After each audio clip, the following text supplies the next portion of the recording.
Imagine that we have to depend on our electricity company. This is what it looks like.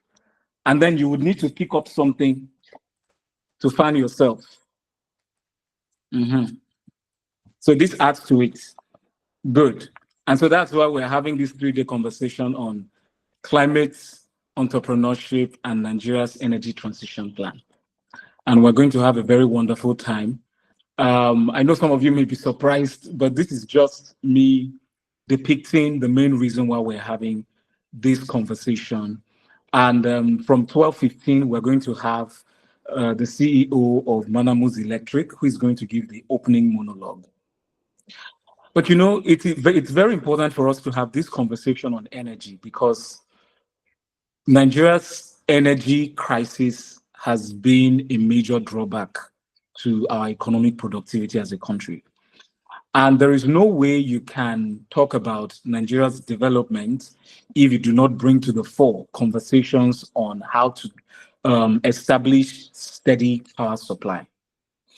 And I strongly believe that Nigeria will continue to struggle with the power situation until we begin to adopt renewable energy alternatives. And something very important too, I say this time and time again, if you've been outside Nigeria, you would understand that this is not normal. This is not normal. You know, we pride ourselves as the giant of Africa. And for a lot of Nigerians, this is their day-to-day experience, so it's nothing. But for many Africans, I'm not going to talk about Americans or Europeans or those in Asia. For many Africans, this is completely abnormal. So I'm sitting with you in this darkness, having this session. This is abnormal, but we're not going to pretend. This is what we are experiencing. And imagine a young person who is looking to move their businesses forward, push their work forward, and they have to suffer this day after day. You know, countries like Gambia have power supply, and when they want to take when the power supply is about to go off, they would send a text message to everyone saying, "Please, we're sorry, we're taking power supply." Even Ghana, Ethiopia, the same thing. Namibia, I never experienced a switch in power supply. You know, Kenya, the same thing. South Africa, the same thing. Madagascar, the same thing. Every other African country, Rwanda, they have good power supply. And so, what is Nigeria's problem? You know, why have we been in this situation for a long time? I know that one of the things that has resulted in this is corruption and mismanagement. This has been the thing that has kept us in this situation for a very, very long time. But we know that if we are not able to sort out our energy crisis, you know, the issues around it, Nigeria will still be at the bottom of underdeveloped countries. And so this is why we're having this conversation, and this is why we want to, you know, speak with some very brilliant minds in the course of this 3-day interaction. I know we have more of our colleagues joining the conversation. I want to thank many of you that have chosen to join. UT is a special advisor to the governor of Cross River State on gender mainstreaming. And she's very passionate about climate. And I thank you for being part of this conversation. I want to thank David F. Young of Dahel and Echo Now for also being part of this. I want to thank Patrick and Defon, who is working actively in the tech space in Cross River State, for being part of the session. The list goes on and on. I thank you all for being part of it. Olumide, you're here. Thank you. Daniel, you are here. Thank you. And I believe that we're going to have some very, very powerful conversations these 3 days. And so I decided for the opening monologue, I decided to have a very wonderful gentleman who has done incredible work in renewable energy for about a decade. And I thought to myself, there is no other person better to handle that than him. And he's the CEO of Manamus Electric. Now, I had told some of you during the information session to just do your background work on Mr. Uzo and just see the work he's done.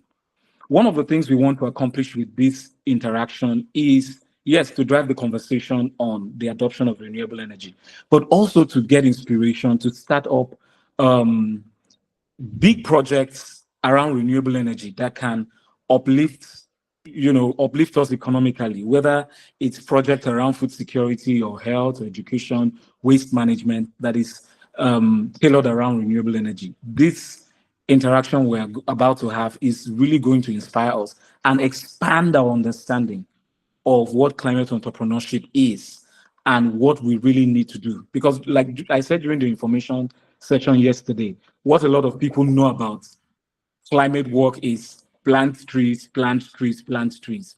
But that is not just it. There is more to that. How do we transform the socio-economic condition of our communities and Nigeria with renewable energy? Because sometimes it sounds like it's a trendy thing. Oh, renewable energy, climate work. Oh, it's trendy. But we forget that this thing has the capacity to uplift our people economically and to do a whole lot to drive development. And so, yes, it's my pleasure to invite the CEO of Manamus Electric. But before I do that, I want to make sure I read his bio in this dark room. Yes, where there is no NEPA light. So, Mr. Uzo Chukwumbamalo is a seasoned engineer and the visionary CEO of Manamus Electric, a pioneering youth-led company at the forefront of clean energy innovation and agricultural transformation. His work is dedicated to the nexus of energy and agriculture, with a focus on swarm electrification, decentralized renewable energy solutions, and climate-smart agriculture. Under his leadership, Manamus Electric has evolved into a vertically integrated company, tackling critical challenges in energy and agriculture. By leveraging renewable energy, energy storage, and solar mini grids, the company is revolutionizing greenhouse farming, solar powered cold storage, and food supply chains. Its unique approach enables distributed energy systems that power agricultural productivity while participating in demand response programs and delivering surplus electricity to local communities. Through strategic collaboration with global and local partners, including the World Bank, Rocky Mountain Institute, Global Energy Alliance for People and Planet, all on Sea for All, Oxfam, the University of Nevada, Reno, and the U.S. African Development Foundation, and multiple state ministries in Nigeria. Uzo Chukwu and his team are accelerating the deployment of scalable clean energy solutions. A 2018 Mandela Washington Fellow, Uzo Chukwu's expertise lies in deploying integrated energy agriculture systems that not only improve resilience and productivity, but also enable decentralized electrification through swarm grid technologies. His innovative models are shaping the future of sustainable food systems, proving that renewable energy is the backbone of modern agriculture and rural industrialization. So please, I would like us to give Mr. Uzo a wonderful round of applause as he takes up the next session. Thank you so much, Mr. Uzo. Thank, thank you very much, Chibuzo, for that wonderful introduction. Um, sorry, I didn't prepare slides because you told me it was an informal conversation, but now you've put me on the spot. But that's all right. I'm told I have 15 minutes to do a monologue. Like I said, I don't have a speech. I'm just going to talk about Nigeria's energy transition plan and climate entrepreneurship as requested from my own lenses. So the Nigerian energy transition plan was a plan that was put into effect in the year 2021 with the goal of achieving carbon neutrality in Nigeria. by 2060. While there are multiple sectors that contribute to climate change, Nigeria's energy transition plan, I think they selected about 5 of them, upon which the Climate Act of 2021 was also built. I think there's power, there's cooking, there's industrialization, there's oil and gas, and the fifth one escapes me. But I know the issue of power, of course, is power is one of those 5 sectors contribute about 65% of Nigeria's emissions. And so those 5 sectors are where Nigeria as a country has prioritized in terms of achieving the energy transition plan. But internationally, there are also other major contributors of climate change, which while Nigeria may not support it, there might be international organizations some of us work with that support it, especially for someone like me who cares a lot about the issue of food waste. While food waste is not a core area of the energy transition plan in Nigeria, it's a core area for most international organizations, because food waste the impact of food waste in climate change can be as high as 8%. So it's also a huge problem. So anyway, I like the way Chibuzo asked me to integrate what I know about the energy transition plan with climate entrepreneurship. So let's put it this way: the whole point of the whole energy transition plan is to unlock low carbon economic growth. So basically, you decarbonize these key sectors, and you unlock economic growth in the process. So I know a lot of people I have met in Nigeria, they don't understand climate change. They don't care about climate change. They don't believe in climate change, even though we have a lot of activities happening in the country that contribute to that are effects of climate change. Like we have flooding in the central areas of Nigeria. We have erosion. We have erosion in the coastal areas. We have flooding, erosion, and even like change in seasonality, which affects agricultural productivity. All these are effects of climate change. But what I always tell such people when I meet them is, first, these are some of the biggest problems facing Nigeria, and these are effects of climate change. Secondly, if you want to be an entrepreneur from a place like Nigeria, the truth is that the money has left fossil fuel. So if the goal of every business is to create economic value, and you probably will be unable to do it alone, you will need a lot of help, both from technical experts, both from funding experts. And basically, it's really, really difficult for you to get the help you need if you are not creating economic growth in a climate smart way. So it's not climate entrepreneurship it's not just a buzzword. It's really difficult. Let me not say impossible, but it's really difficult to do business in Nigeria now, especially, and get the help you need without doing it in a low carbon way. That's when you're creating the economic growth. You try not to harm the environment. And so that has basically been the theory behind everything I have been doing. That has basically been, please, Chibuzo, if I'm running out of time, tell me. No, this is my No. There is enough time. At least we started much earlier before the scheduled time you should have begun. Yeah, this is my life's work. So I have a lot to talk about. But please, let me get into what I do and how I've been able to tackle it as an entrepreneur. So Manamus Electric, interestingly, was founded in 2016. We started basically as a solar installation company. Like Chibuzo mentioned, I'm a 2018 Mandela Washington Fellow. Interestingly, what took me to America was basically just being a solar installer that trains people in the process.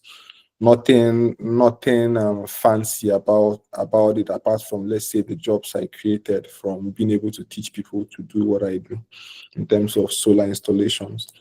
But over over time, I started developing this interest in the agriculture sector because most of the people I work with as a solar installer, which was how we started, have like cold chain infrastructure, which they are unable to power because they tell you cold chain infrastructure consumes a lot of electricity, so they cannot power it. And even if you recommend a solution for it, you realize that the solution would be too expensive because of the energy consumption of these equipment these people have. So that's basically how my interest in how can we build renewable energy powered cold chains, and eventually by extension renewable energy powered infrastructure for agriculture, because I found out that 30% of the global energy consumption, like the energy produced today, about 30% of it is consumed by agriculture. And most of this is fossil fuel based. Most of this is fossil fuel based. So of course, in a country like Nigeria, where I think it's over 80 million people that have no access to energy, then Yeah. even those that have access to energy, most of them have less than 8 hours of electricity a day. So you find that in a country like Nigeria, where energy poverty is so prevalent, we are basically unable to transform our food systems. We are basically unable to transform our food systems without basically solving the energy problem in the country. So that's how I decided to build an interest in this space. So in 2021, interestingly, the same year the energy transition plan was started, that was also the time we built our first cold storage infrastructure, our first solar powered cold storage facility, which we call the cold box store. And that's basically our entrance into the world of agriculture. So it's still a project that has a special place in my heart, and that's why it's the cover, it is the background picture in my in my video, because that was the first solar powered cold storage facility we built. It was in a market in Enugu State, Nigeria, where farmers and fruits and vegetable sellers we are using it to store their products, So there was a lot of experiences to learn from this, both as an entrepreneur and as an entrepreneur and somebody who is trying to unlock low carbon economic growth. So as an entrepreneur, the lessons learned are, of course, that beyond providing cold chain infrastructure for people, that there's a huge demand for it, not just for the vegetables we are preventing spoilage, but also the meat, also the fish. Beyond that opportunity as an entrepreneur, but from a climate perspective, there's also a huge opportunity to contribute to solving climate change, because firstly, we are basically decarbonizing the cold chain, where we use solar to power the cold chain infrastructure. Then we realize that you can design these systems in such a way that surplus power from the cold chain infrastructure can also power other activities in a commercial area like the market. And that's basically where the whole concept of swarm electrification came in, where you deploy a standalone solar system to power, let's say, a cold storage facility. You oversize it a little, and that surplus electricity can now be used to power nearby shops, nearby businesses, and even nearby activities in the supply chain, such as transport, which is also another key component of Nigeria's energy transition plan. So we have basically been adopting a backward integration approach, and every component of our business that we've been able to develop has been developed from a place of how can this help improve the environment better. Why I say this is, even from a financing perspective, it's really difficult to get your ideas funded right now in Nigeria if you're not basically being improving the environment. Let me put it that way. Okay, let me give you a business opportunity we unlocked just by from an entrepreneurship perspective. We had two categories of customers who were using our cold storage facilities. We had the frozen food section, that's the meat, the fish, poultry, cattle, stuff like that. And that area of the business was quite smooth because these guys produce food they produce protein around the year and always have things to store. But for the aspect of the extending shelf life of vegetables, when you now start supporting farmers, because there are different people who need cold chain infrastructure. When you now start supporting farmers, because it's said that one of the biggest reasons why African farmers are poor is that they lack access to cold chains. Now, in a continent like Africa, less than 4% of people who require access to cooling at the first mile, that is the farmers who, fresh from harvest, you're supposed to pre-cool your products before you move them. Less than 4% of products produced in Africa actually gets refrigerated at the first mile.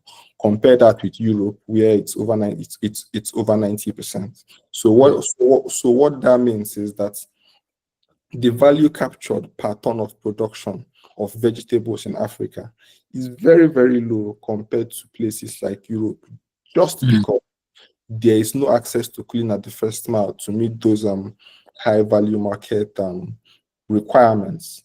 So we realized there's an opportunity there. So we decided, okay, let's build cold storage for the producers. When you now start so that we can solve that first mile problem and essentially guarantee quality, deploying cold storage at the first mile for farmers has a lot of benefits. It guarantees quality, you're able to provide traceability, and traceability is a very huge opportunity right now. I know in the US has a law called US FSMA 205, especially for those in the agri sector trying to go into export, where every product in the US food systems, I think it's from this 2025, needs to have traceability records. So when that law is implemented, for instance, without proper traceability records from the first mile, you can't really access those markets anymore. So, and the first mile in African food systems, I don't know how many people work in agriculture. It's basically a black box. You don't really know what happens there. What you know is when it finally gets to the market, or the process in which it gets to the market. It's basically, there's no visibility at that point. So we felt it would be great to solve that problem, especially since there's a deficit. But when we now try to solve that problem, we realize why cold chains are not existent in the first mile for African farmers. And the reason is seasonality. So our farmers are unable to farm around the year, right? So what that means is that if you build cold chain infrastructure, deploy the renewable energy facility that powers it, those facilities may only be useful about 3 months in the year. And no infrastructure projects that are used just 3 times in a year can be financially bankable. So there is no way you can unlock private sector financing. And even development financing would be a challenge because they wouldn't see the project as sustainable. So, but issues around seasonality, which is the problem we had. We first discovered, interestingly, We even first discovered this in the fish value chain. One of the cold storage facilities we built in Nasarawa, where, of course, because fishing is seasonal, the fishermen we were supporting were only able to store, we were only able to store their fish. We were only able to bring fish to store when there is during the fishing season. We did it in the vegetable value chain, same thing. So it's a climate problem. Climate change leads causes seasonality and basically what's on it. So we are like, okay, what climate adaptation solutions can we develop to support to basically help solve this seasonality problem? And that's basically how we started building greenhouses, and we launched the Manamus greenhouse. We launched them. It was basically from a place of how do we support these farmers better to manage these issues of climate leading to seasonality. And as of today, we are managing over 15 greenhouse farms and have over 300 under development, because we are now basically trying to get a lot of. Someone is saying they can't hear me. Chibuzo, can you hear me? Yeah, I can hear you perfectly. I think the network challenge could be from the individual's end. Okay, thank you. So that's basically how we discovered the business opportunity just in greenhouse farming. Of course, when you're not trying to do greenhouse farming, and that became a view. Look, let me even get into that. That became a huge entrepreneurship opportunity for us, because we now set up a factory where we fabricate greenhouse farms. So fabrication of the greenhouse farms became a revenue stream for our business. Managing greenhouse farms for third parties became a revenue stream for our business. Providing distribution services, there's access to market for some people who just wanted to go into farming as a hobby but didn't want to go into agricultural trade, became a revenue stream for our business. Interestingly, another climate problem shows up when you're building greenhouse farms. Water. Okay. Water. You now realize that, firstly, greenhouse farms use an irrigation technique called drip irrigation. So drip irrigation consumes less water than conventional farming systems, because you only provide as much water as the plant needs, nothing more, nothing less. So what that means is greenhouse farming consumes less water than conventional farming system, and you can now also sell it as a climate solution you are providing. And these are the kind of stories that people who are committed to solving climate change want to hear. So that was also one of the benefits of every solution you are providing into the community. Once you can just provide verifiable ways of showing that, okay, this actually solves climate change, you end up being in a very good place. Still from water, I'm just trying to tell you how everything we've done has been tied to how does it tie to Nigeria's energy transition plan. Being able to prove that basically helps us grow. So we as a business, we'll probably not really get ourselves involved in anything that we are not able to show how it helps achieving Nigeria's industrialization transition plan. Okay. Beyond that, we also helping other people contribute. There's another organization that we started working with recently. The organization produces biochar from waste. They produce biochar from waste of palm kernels. So they basically bring the palm kernel shells and instead of throwing it away, they process it. That biochar is something which is sold to us, which is very nutritious for our greenhouse plants. It's great for the plants, and it's very nutritious for the plants. But being able to produce that biochar instead of throwing away that palm kernel components enables them to unlock carbon credits, which makes their work in the palm oil value chain become more profitable, because now they are not just making money from selling palm oil, but they're also making money from the credits for what they've done with their waste, which is they process their waste into biochar, which feeds into my greenhouse farms. So two things I've shown here is how you're able to find the climate angle to every problem you're solving, then how collaboration can also help you unlock opportunities which were previously not possible. So there's a lot of opportunities in the climate space that I would want to speak beyond my time, but I think I will stop here because it's already 12:30. But thank you very much for giving me the stage, and I guess I'll call it the day for now. Thank you very much. Thank you so much, Mr. Uzo. It's always a pleasure getting to know the work you're doing, especially in this field. Thank you so much. Now we have about 30 minutes of reflection. We've had the opening monologue, and we're now throwing these 30 minutes to the floor to hear each and every one of us speak on what your thoughts are from what Mr. Uzo just shared this moment regarding climate entrepreneurship and the work he has done around that. If you would like to speak, I would advise you use the lift of hand emoji. But before then, I think I'm going to give room to the special advisor for gender mainstreaming, Ms. Utiba Basi Duke, to share her thoughts on this opening monologue. Madam Special Advisor, are you there? Okay, she isn't there. Okay. Okay. So I think I'm going to give room for Mr. Patrick to say something. Mr. Patrick is going to be one of our speakers. He'll be speaking on the third day. But Mr. Patrick, considering his context in the work he's done in the tech space, he's the founder of siphon.org, and also he's the founder of the new startup Hack 51. He's the community manager for 3MTT program here in Calabar. And I think he understands to a great extent the role renewable energy plays in supporting entrepreneurs in tech. So, Mr. Patrick, I don't know if you have any thoughts, any reflections to share, in the next 2-3 minutes regarding what Mr. Uzo just shared.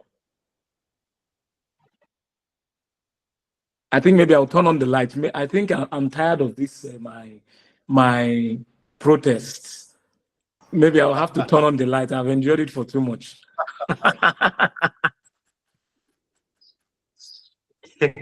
Mr. Patrick, over to you. Can everyone hear me? Am I audible? Yes, we can. Okay. So thank you so much for having me. Thank you for the opportunity to speak. And again, I have to say that these kinds of conversations are really very critical, especially considering our situation here in Nigeria. I'm really impressed with Mr. Uzo's work, especially when he talked about the cold room, applications of renewable energy technology. And I just have to say that's a very critical point because it touches on something very important for us as a country, which is agriculture and food. All right, we know that very well because of the energy poverty that we are dealing with.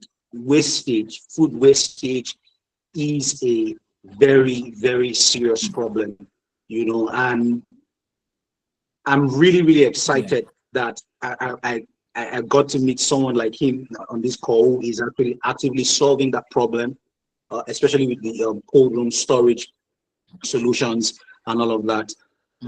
We need more innovative solutions like this. More innovators, more entrepreneurs need to come into this space and begin to come up with ways that they can help bridge, the energy gap within the space. If we can solve this energy gap, I mean, the productivity levels will be tremendously improve. we would Absolutely. reduce wastage within the food supply chain significantly. You know, Mm. in my work over the years, um, this has been one of the key areas that we've uncovered. You know, how we're always thinking about, okay, how do we ensure that um, fresh produce, vegetables, those kind of things coming from the north to the south Mm. is being fully preserved and not wasted. We've tried several technologies, from, you know, preserving some of these things in bottles. You know, sometimes people use preservatives. Sometimes you have to figure out innovative ways to, you know, preserve it without all the additives and all of that stuff. But I think ultimately, if we can have solutions where, I mean, proper refrigeration is just the way, right? And that is only possible with innovative renewable solutions. So this has been very exciting, and I really, really look forward to, you know, more of these kinds of conversations. And thank you, Mr. Uzan. Well done for the work that you're doing. It's really, really incredible. Thank you, Patrick. Thank you so much for your thoughts. We still have like 20 more minutes for us to talk about that, talk about this. That's why we call it critical conversations. By 1 p.m. we'll be having Rohit Sidaredi from India. So when I started, there was something I didn't do. I didn't really introduce myself and my work. So um,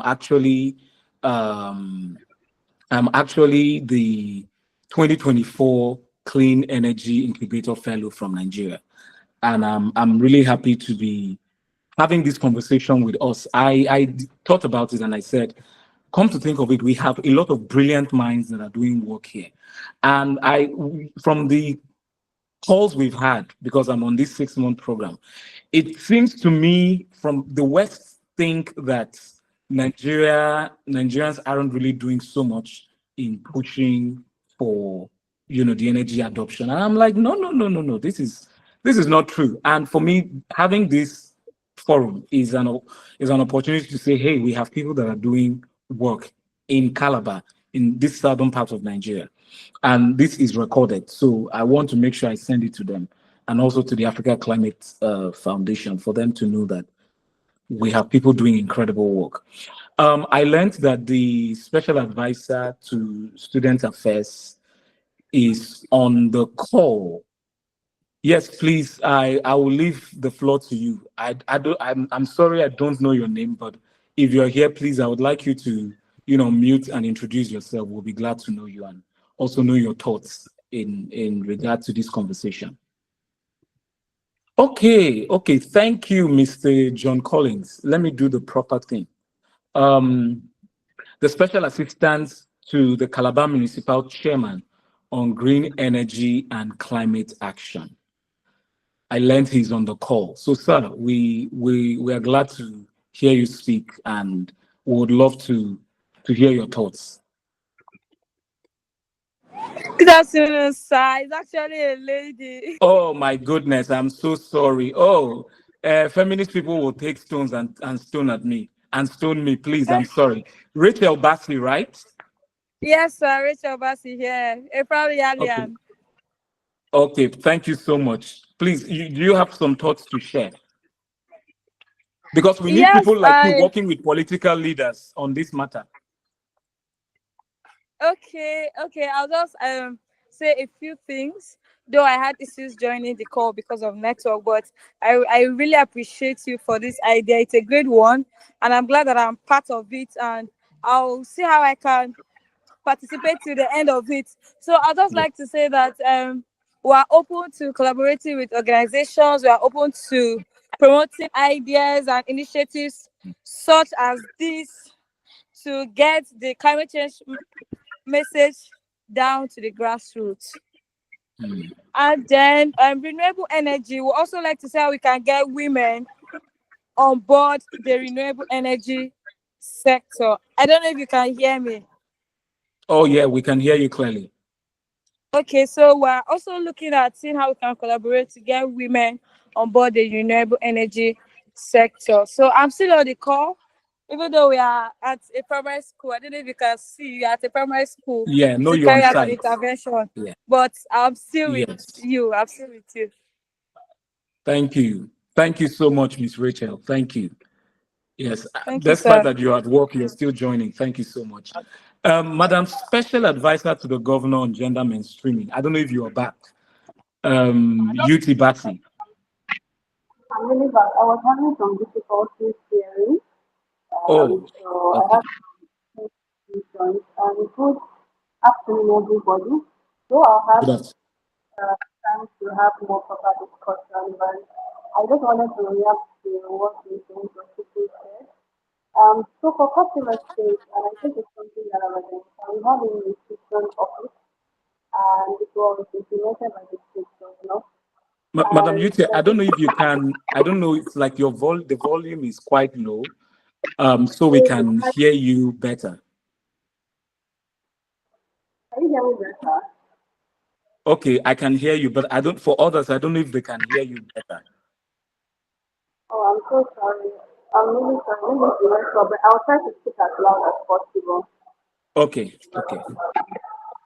So I think what I was saying was that based on the conversation and what I was able to hear about storage and preservation of food, I think I've identified um, something that we can incorporate in a nutrition plan because customer said has a nutrition office, and one thing we want to do is to scale up nutrition of people, especially children, and having intervention because one of the things the government wants to do is for us to purchase homegrown food items that can be processed into cereal. And so now Mm, there's this gap of if we purchase this in large quantities, like how do we preserve this? How do we make sure that we don't have waste at the end and it's yeah. useful? So I think and listening to what we don't articulate, I think it's a gap that we can actually take advantage of. And that's why I must commend you that this forum is very necessary because it points out what we can leverage on from all the network we are going to establish here. So basically, as time goes on in the course, I'll be talking more about customer space, um, customer space actions in terms of renewable energy as it pertains especially to women. So thank you very much. Thank you so much, Madam Yuti. We'll be hearing more from you in the course of this conversation because we really need to hear you. There's a lot of work you're doing in that area, and it is my hope that this forum would help expand that work. I'm told that the special assistant to the Cross River State government on student affairs is Mr. Joseph Kelvin. Okay, so I think I will try to get it right so I don't make the mistake. But I learned that Mr. Joseph Kelvin is on the call. So, Mr. Joseph Kelvin, I don't know if you would like to share your reflections on what Mr. Uzo shared during the opening monologue. Okay, good afternoon, everybody. Hmm. Welcome. Thank you. Such a great opportunity to engage with us at this point. Climate entrepreneurship is critical to Nigeria's energy transition plan as of Hmm. today, Hmm. and I believe that critical engagement like this would possibly inspire further creation of opportunities for the people, especially as Cross River State, evolve into a clean energy and transition, basically. So for us in Cross River State, we believe this is the time to take action. Of course, we are aware that globally we are migrating into cleaner energy, Yeah. and Nigeria, Cross River State is taking a center stage. Hmm. We've seen several provisions of alternative source of power just a few days ago. Uh,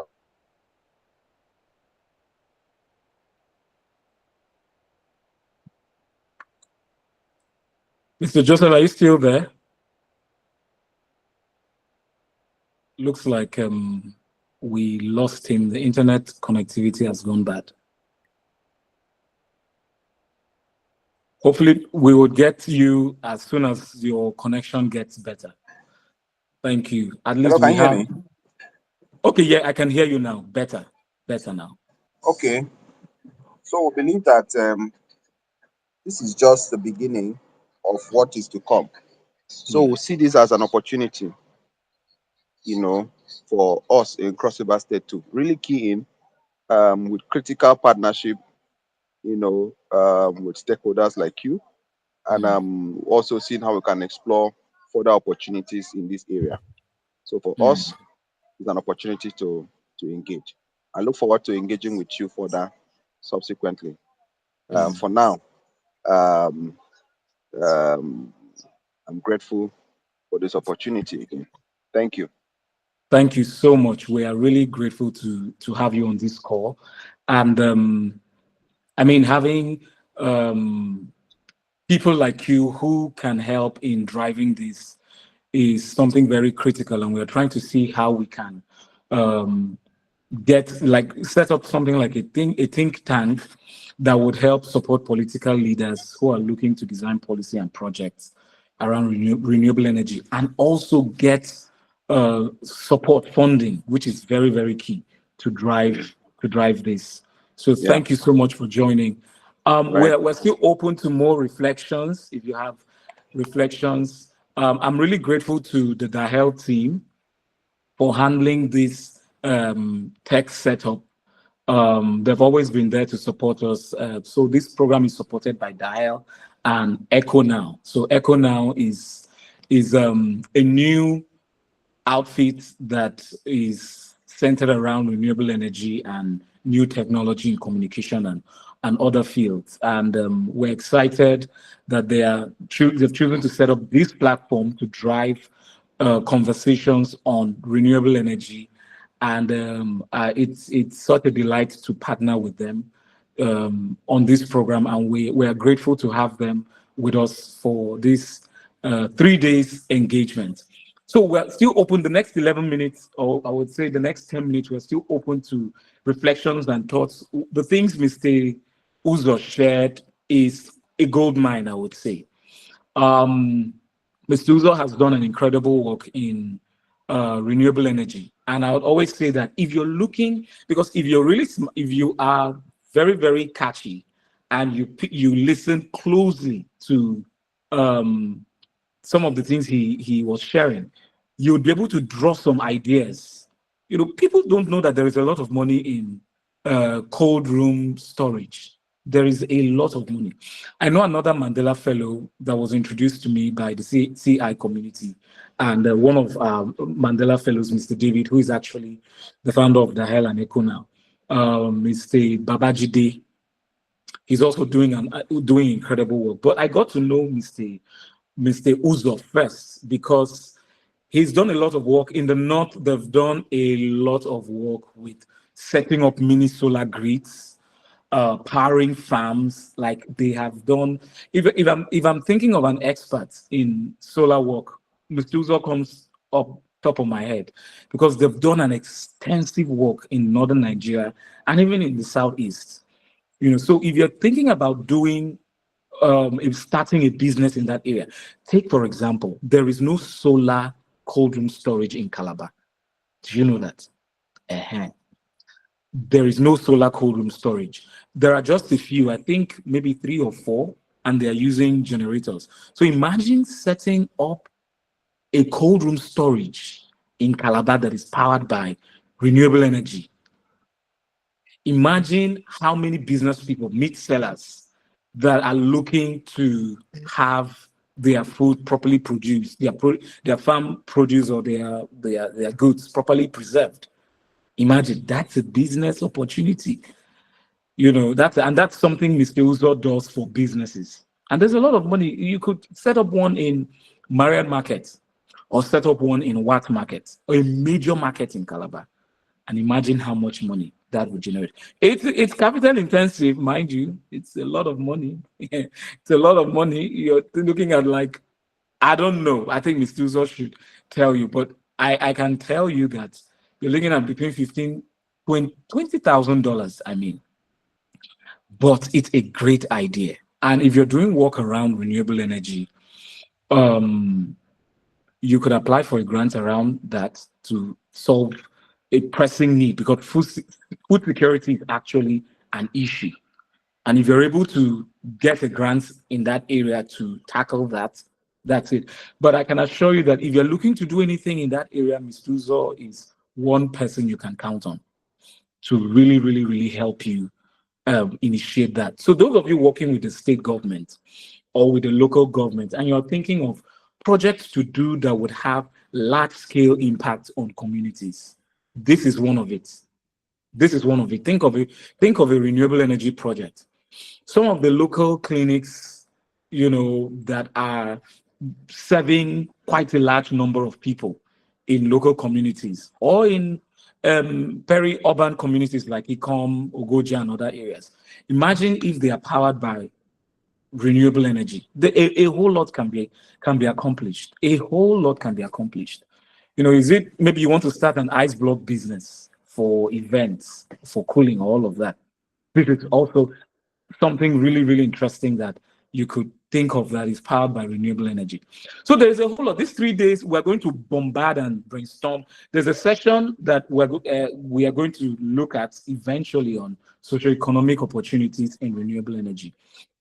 But I'm still open to reflections, because by 1, we're having Mr. Rohit Sidareddy, who is a clean energy incubator fellow from India. We're going to have him share his remarkable insights on renewable energy and drive. And I believe you have the outline. So he's going to be speaking so much on that. Mr. Rohit has incredible experience in that area. So yeah, Mr. Tuzo, you have your hands raised. Yes, thank you very much. So you have spoken so highly about my work, and thank you once again. So I just wanted to make a suggestion to anybody who is interested in playing in this space. What drives this space is funding. Whether you're a private sector company, whether you're a government sector player, it's always about how do you fund this. And I've realized that the easiest way to get funding is firstly to be well informed. When I say well informed, is being able to have access to information on different ongoing projects that are available and where there is funding that can meet the requirements of such a project. So there's lots of interesting ways you can use to justify funding for any sector of projects you are interested in. Like now you're talking about powering hospitals. Let me give you a project I developed a while ago. It eventually didn't secure the funding, but it got the interest of a lot of players about innovative ways to power healthcare facilities. Because you mentioned that it would be great to power clinics in Calabar with solar. Yeah.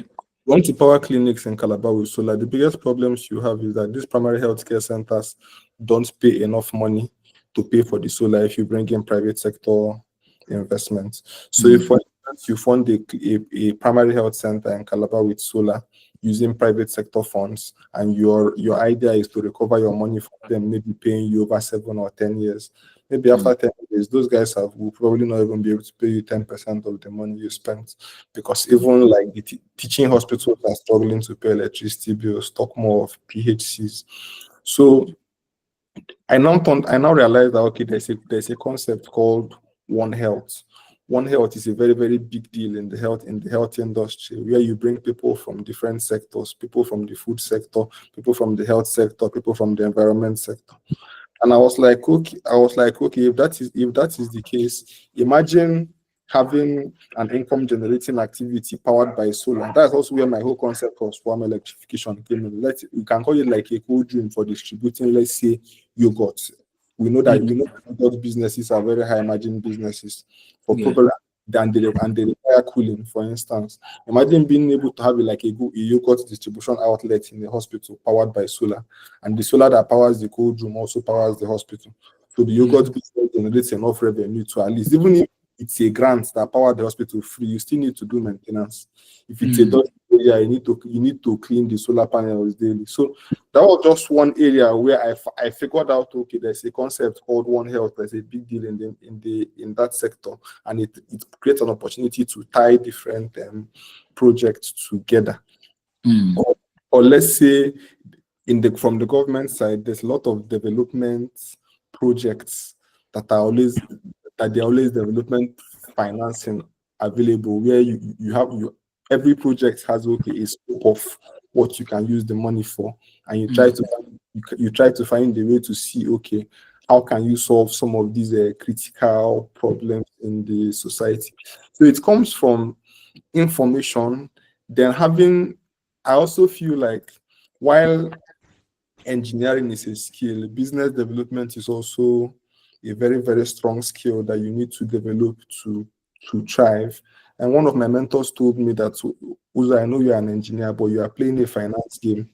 And that kind of struck with me, because you can't really execute projects without the right funding. And government funding is limited. That's one thing I've come to realize working in this sector. Government funding is limited. Private company funding, even if you've raised venture capital, your equity funding is limited. So these are infrastructure projects where you always need to go out there and try to unlock project financing. And if you can now, if it's the banks you are getting the money from, you have to now develop that skill on how do you do infrastructure projects financing, or how can you unlock development partners to basically fund this project. So my point is, it's not just about technology. Some of these business development skills, infrastructure financing skills, and knowledge, these are also key areas where young people especially can go and learn how it works, so that you can be able to not be disadvantaged. Maybe you are in a state where the state has sunlight, the state has land, the state has that enabling environment.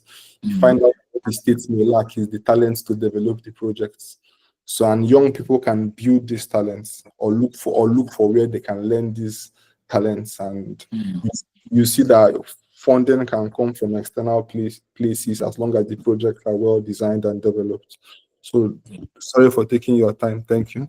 No, not at all. Thank you so much, Mr. Uzo. At least we have you for today. So it's important that we get all of the information we need. Even though we have 1 minute to introduce Mr. Rohit, his session is very, very key. Madam Special Advisor, Yuti, you have your hands raised. Yes, I do. Please, I'll really Okay. be very fast. And I just wanted to react to what Mr. Uzochukwu said. I actually did a project when I was in the university in Ghana concerning solidification of places, and we looked at the fact that sometimes the solar energy powered by one building can actually be shared to the next building, or can even also power a grid. And I think it's something that maybe in Nigeria we could explore, because for us, we didn't use lands like how we are doing, because we said that using lands might be a waste of the land resources, but we use very high buildings and we installed the solar panels there. So they were able, the solar panel was the electricity transmitted from a building could share to another business or another house. And so now that house can actually also power the grid, to support the grid, because Ghana was having load shedding problem. And also they can actually use it as a form of profit making. So I think it's something that we can also explore in Nigeria, because we are looking at social entrepreneurship. So how private individuals can also supply power to renewable energy to the next building, and also still make money out of it. I think that's just what I wanted to say. Thank you so much, Madam Special Advisor. Thank you. I hope we're going to have you like throughout this session, because there's a whole lot you have to tell us. Yes, so we move to the next very important session with Mr. Rohit Sidareddy. I'm going to read his profile before he comes on board. So Mr. Rohit Sidareddy leads the Migrant Resilience Collaborative partnerships with government and industry, with an aim to build a strong narrative for adoption of social security delivery through strategic and operational partnerships. He has over a decade of experience spanning across investments, consulting, and construction. Prior to this, he managed impact investment for Tamil Nadu Infrastructure Fund Management Corporation, founded and ran a construction firm that executed NHAI projects and worked in the major project advisory practice of KPMG in New York. Rohit has a bachelor's degree in mechanical engineering and a master's degree in construction management from Columbia University in New York. So it's my pleasure to invite my co-CEI fellow from India, Mr. Rohit Sidareddy, to speak to us on his very, very important session. Mr. Rohit? Uh, Thank you for that very boring introduction, Shubha. So, yeah, I didn't know that you would read it like that. I expected you to paraphrase. But to make it more simpler about myself, I was an engineer, but eventually I started moving closer towards the money, right? Because that's where you're able to make decisions. As an engineer, you can only speak about technology. So I worked in the infrastructure space, mostly around construction, consulting. Now I work in a nonprofit organization. It's a grassroots organization. Basically, what I do for the grassroots organization is I connect their program to large private sector players in India. When I mean large, these are top 25, top 50 organizations in India, right? So that runs into a couple of $1 billion worth of revenue. That's how I mean by large. Now, to just introduce the topic, now I know that we're going to talk about one, green energy and public policy that can drive a green energy transition. And I also know that some of you are climate entrepreneurs as well. And like my previous speaker said, it's all about the money at the end of the day. And I want to underpin my entire couple of minutes that I get to speak about how important money is in actually enabling a transition, right? So I'm going to split up the construct of the next 10, 15 minutes, speak about it in how a country views public policy or should be viewing, right? Now, of course, 10, 15 minutes is not enough to get into the depth and nuances and details, but at a very high level, I'll establish what should be the outlook for a particular country when they're designing their public policy, especially around a transition, right? And then I'll get into, say, a little bit of the climate entrepreneurship space, and then see like how important money is, and maybe at a very high level, some of the thoughts that have been spoken in the last couple of minutes, just add some nuance and bring in some money conversation into that. So to start off from a public policy standpoint, to transition to green energy, now a country basically needs resources or avenues for a pathway to transition to green energy. For example, you need land. Somebody spoke about land, and how much of land mass is there, and how much of per capita land is available. Is the land enough for solar? Is there enough for wind pathways? Are there long rivers that can be dammed that will not affect the ecosystem? So these are the typical thinking that, say, the government first has to ascertain what the pathways are to a renewable source of generating electricity. While at the same time, they do the immediate roadmap of what is their sustenance on, say, a fossil fuel economy today, right? Much like Nigeria, India is in the same position. We are growing even right now. And while we grow as an economy on a per capita basis, our energy consumption increases over the next couple of decades before it plateaus over time. And I'm pretty sure it's the same in Nigeria. We can't have the same energy consumption per capita over the next couple of years because the country would not grow or the economy would not develop. So as the per capita consumption of energy keeps on increasing, we still need to chalk out a roadmap and a pathway for it to be sustainable over time. So typically how India has done it, right? So they ascertain each, so we have ministries for each of these, right? So be it for solar, we have a Ministry of Renewable Energy that does feasibility studies across each, pathway for renewable energy, right? So for example, if you have wind corridors in India where there can be potential for wind and wind energy generation, so all of the feasibility studies is capitalized and it's spent for by the public sector. Where the government steps in, they ascertain the feasibility in multiple avenues. Like, for example, to set up a 100-megawatt solar plant. Now, this is sizable. All of that is done on the feasibility side by the public sector, right? So they would say that, okay, there is a potential. So they are, in a way, the originator of the project. They conceptualize a project in the sense that we can be doing solar here in this particular state, in this particular district, right? So they are able to identify potential pathways on every form of renewable energy, be it solar, be it can be anything. It can be geothermal also if the country has access to those resources.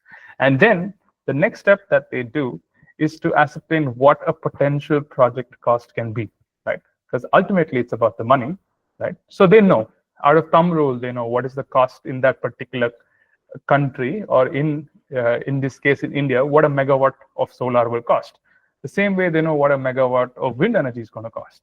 Same way, and this is simply by rule of thumb, and this is done by the public sector when they design for feasibility of a particular renewable energy as a resource.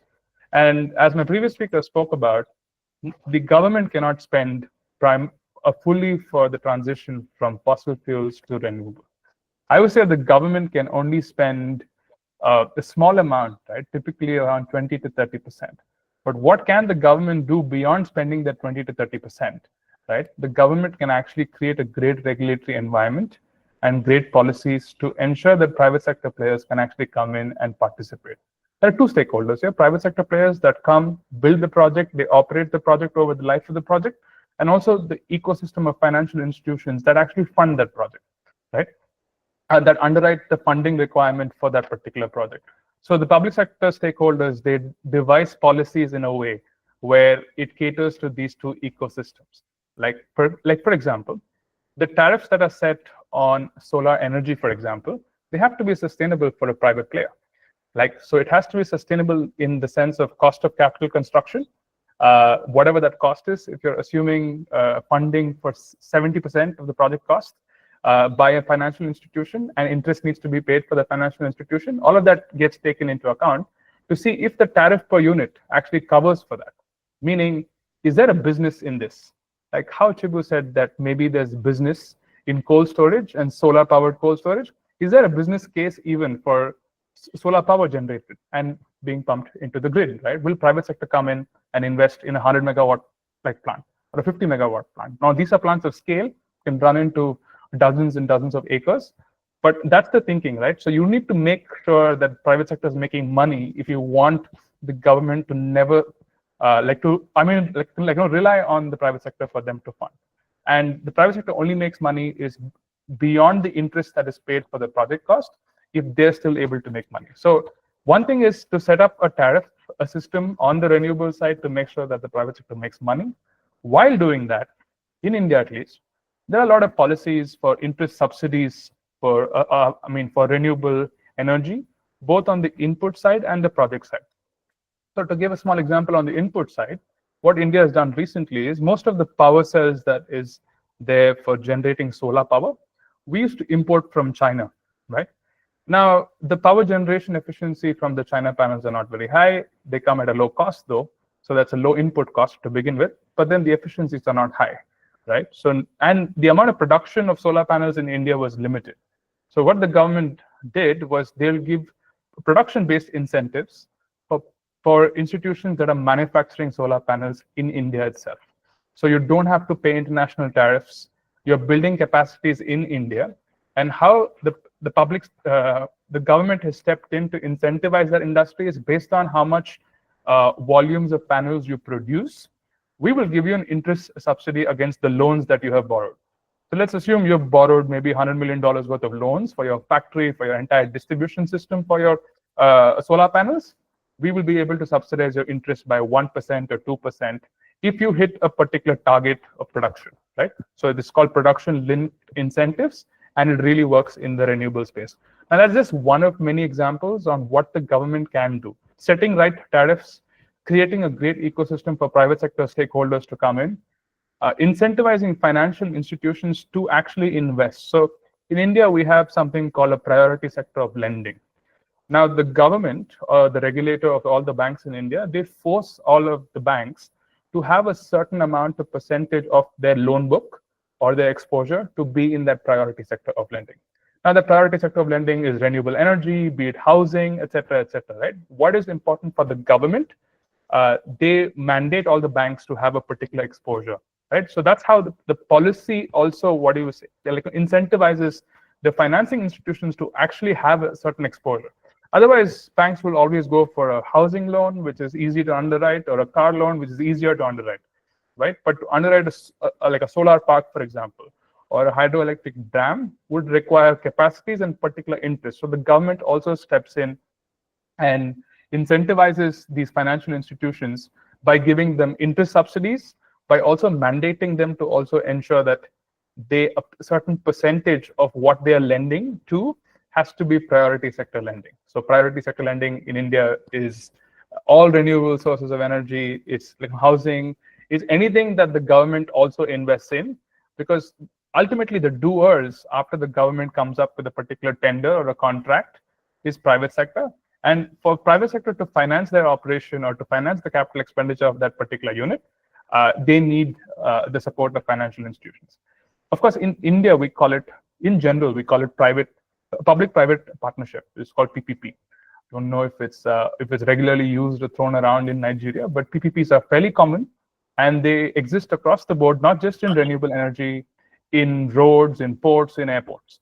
Essentially, what the government does is, because they don't have the capital expenditure to build out these very, very costly assets, what they do is they give out operating leases to private sector organizations where they, with their credibility, they raise the money from financial institutions, and then they capitalize that project.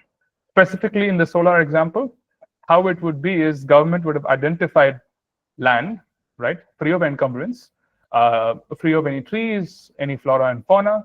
They will be able to say that we have 100 acres of land here. We're looking for a private player to set up a solar power plant. This is the per unit tariff that we can give. Now it can go to bid. Now the obligation on private sector is to do the feasibility assessment of the project, to secure the finances of the project, to construct the project, to connect it into the grid, and to operate the project over maybe 20 or 25 years, right?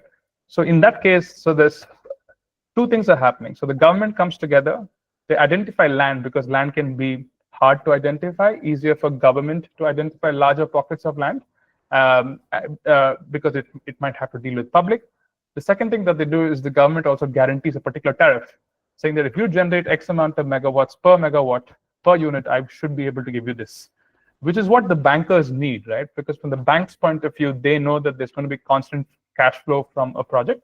The banks probably need that for them to come and say, okay, to do this, I'm willing to give you a loan of, say, 70 million or 80 million for a $100 million project, right?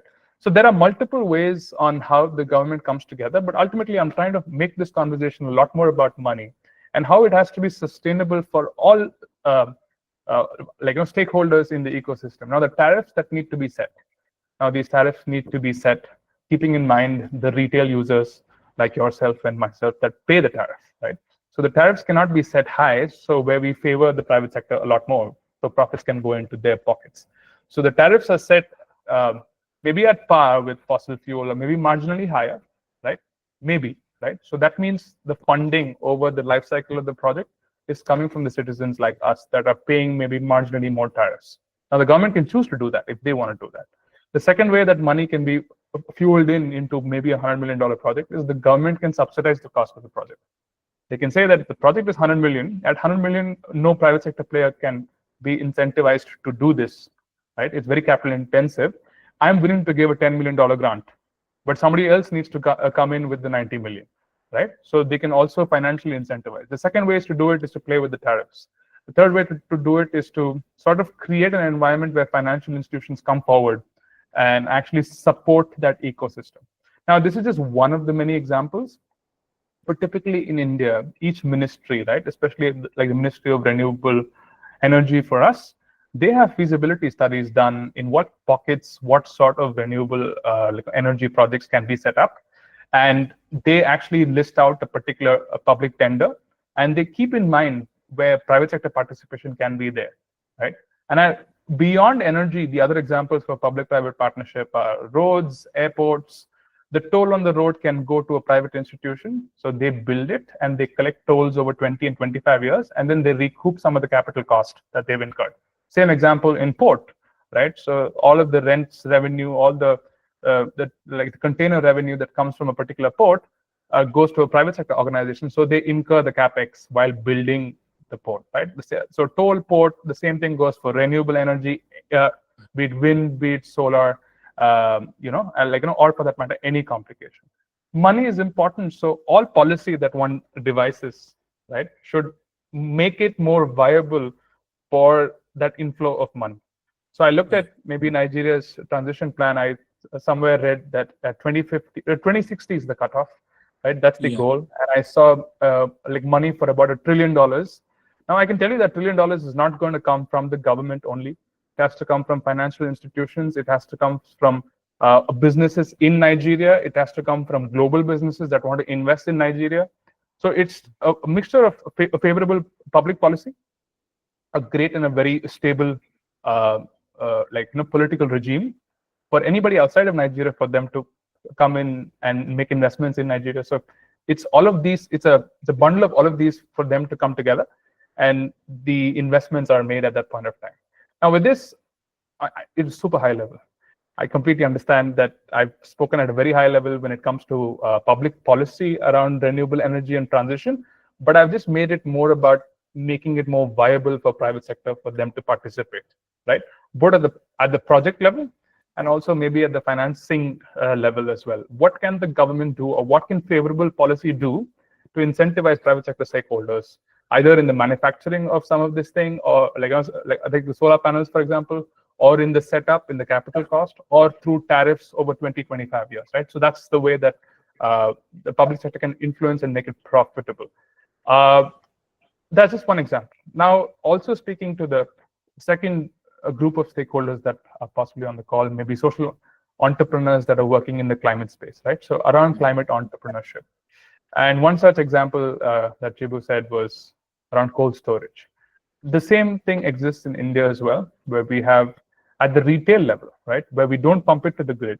And another colleague spoke about rooftop solar paneling. They do exist here as well. It's innovative in the sense that there are multiple institutions that do multiple things. So the building does not have the capacity to take a loan, right? Or the tenants in the building or the residents of the building don't have the capacity to take a loan and build that solar, like that rooftop solar panel.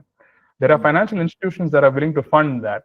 But what can another organization do is they can take the risk of collections from all the residents in the building, right? They can take the loan to build out the solar panels on the rooftop, and they can build it out.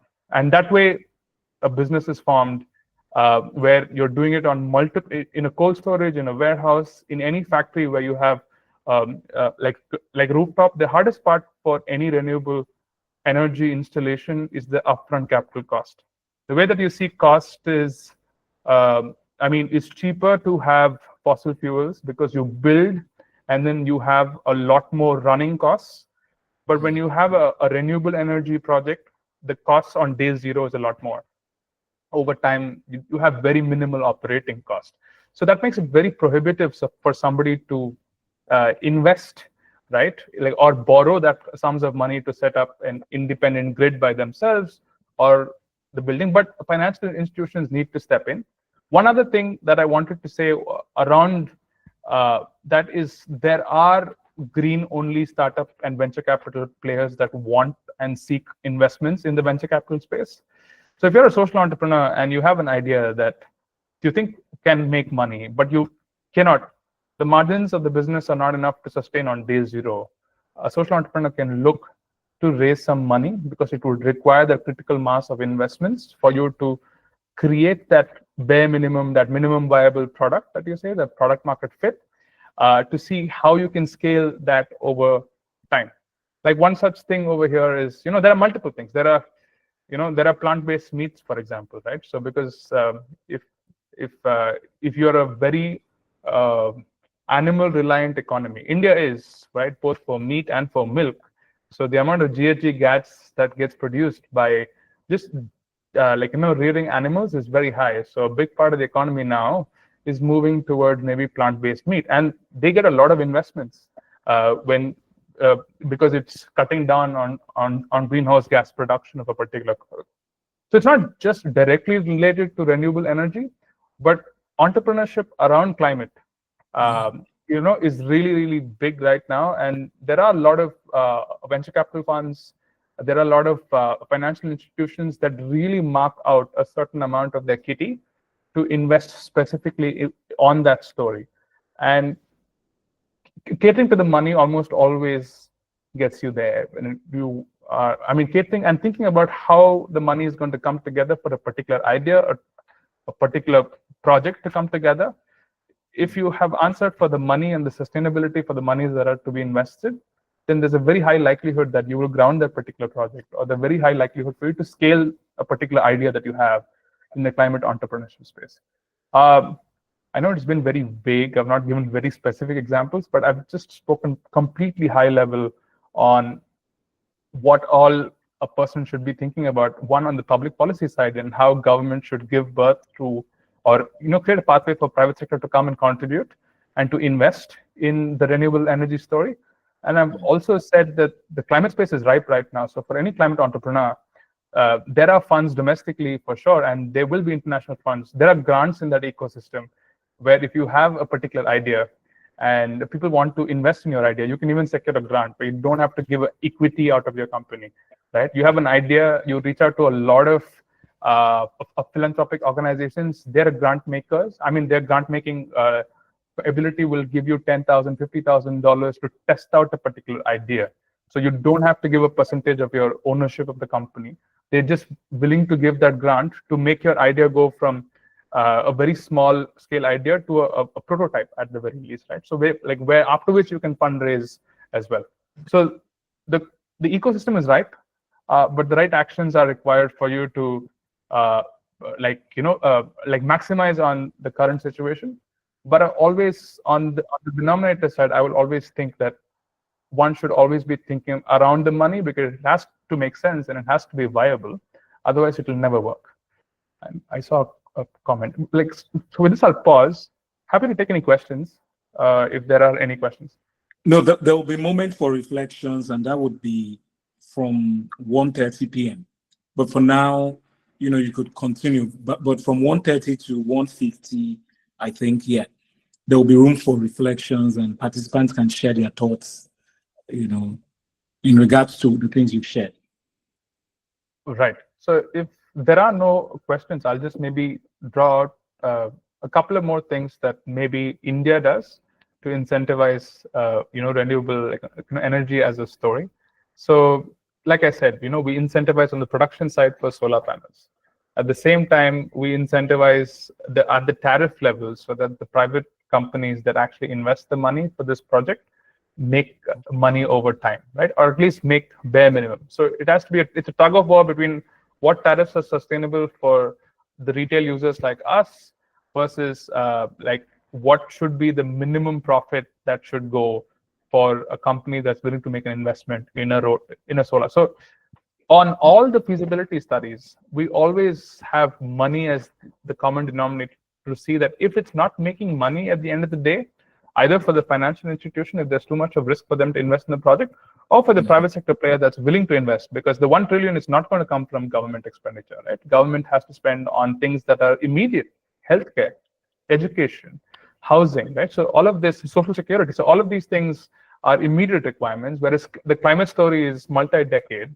So the government will always prioritize higher order expenditure over, the green energy transition expenditure.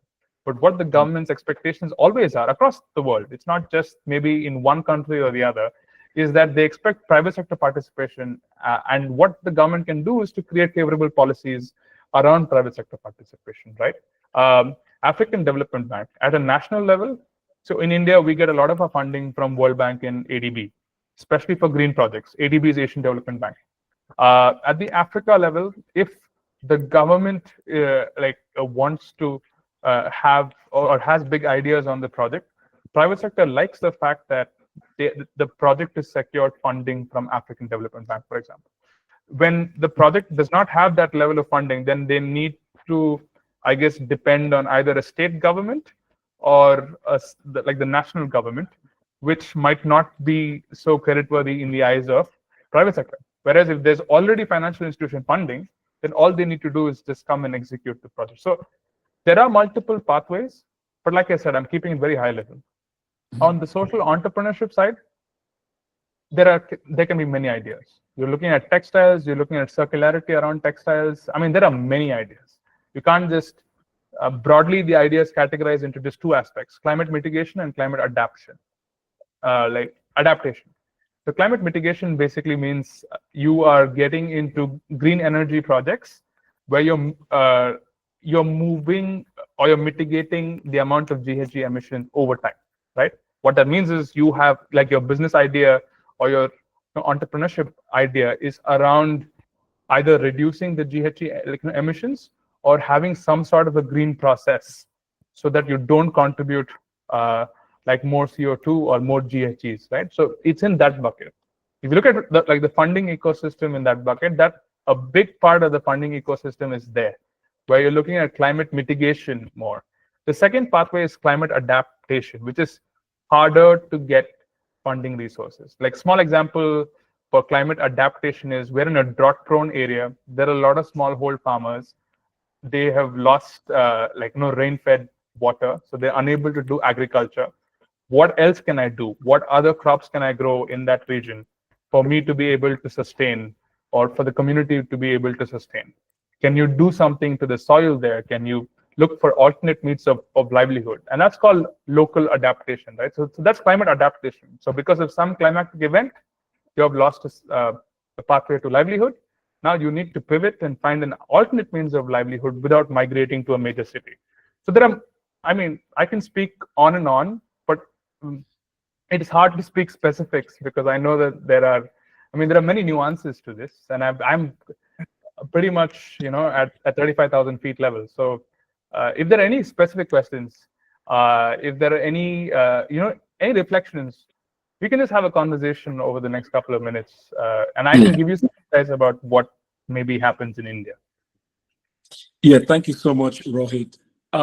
It's reflections time. If you have any questions to ask, or if you want to share your thoughts on what has been shared, you could indicate by using the lift of hand emoji, and I would call on you. But Mr. Patrick, do you have anything to say, in response to Mr. Rohit's presentation? And also, UT, special advisor to the governor, do you have something to say in that regard?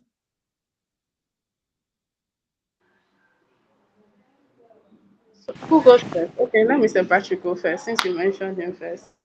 All right. Okay, yeah, Patrick should go first.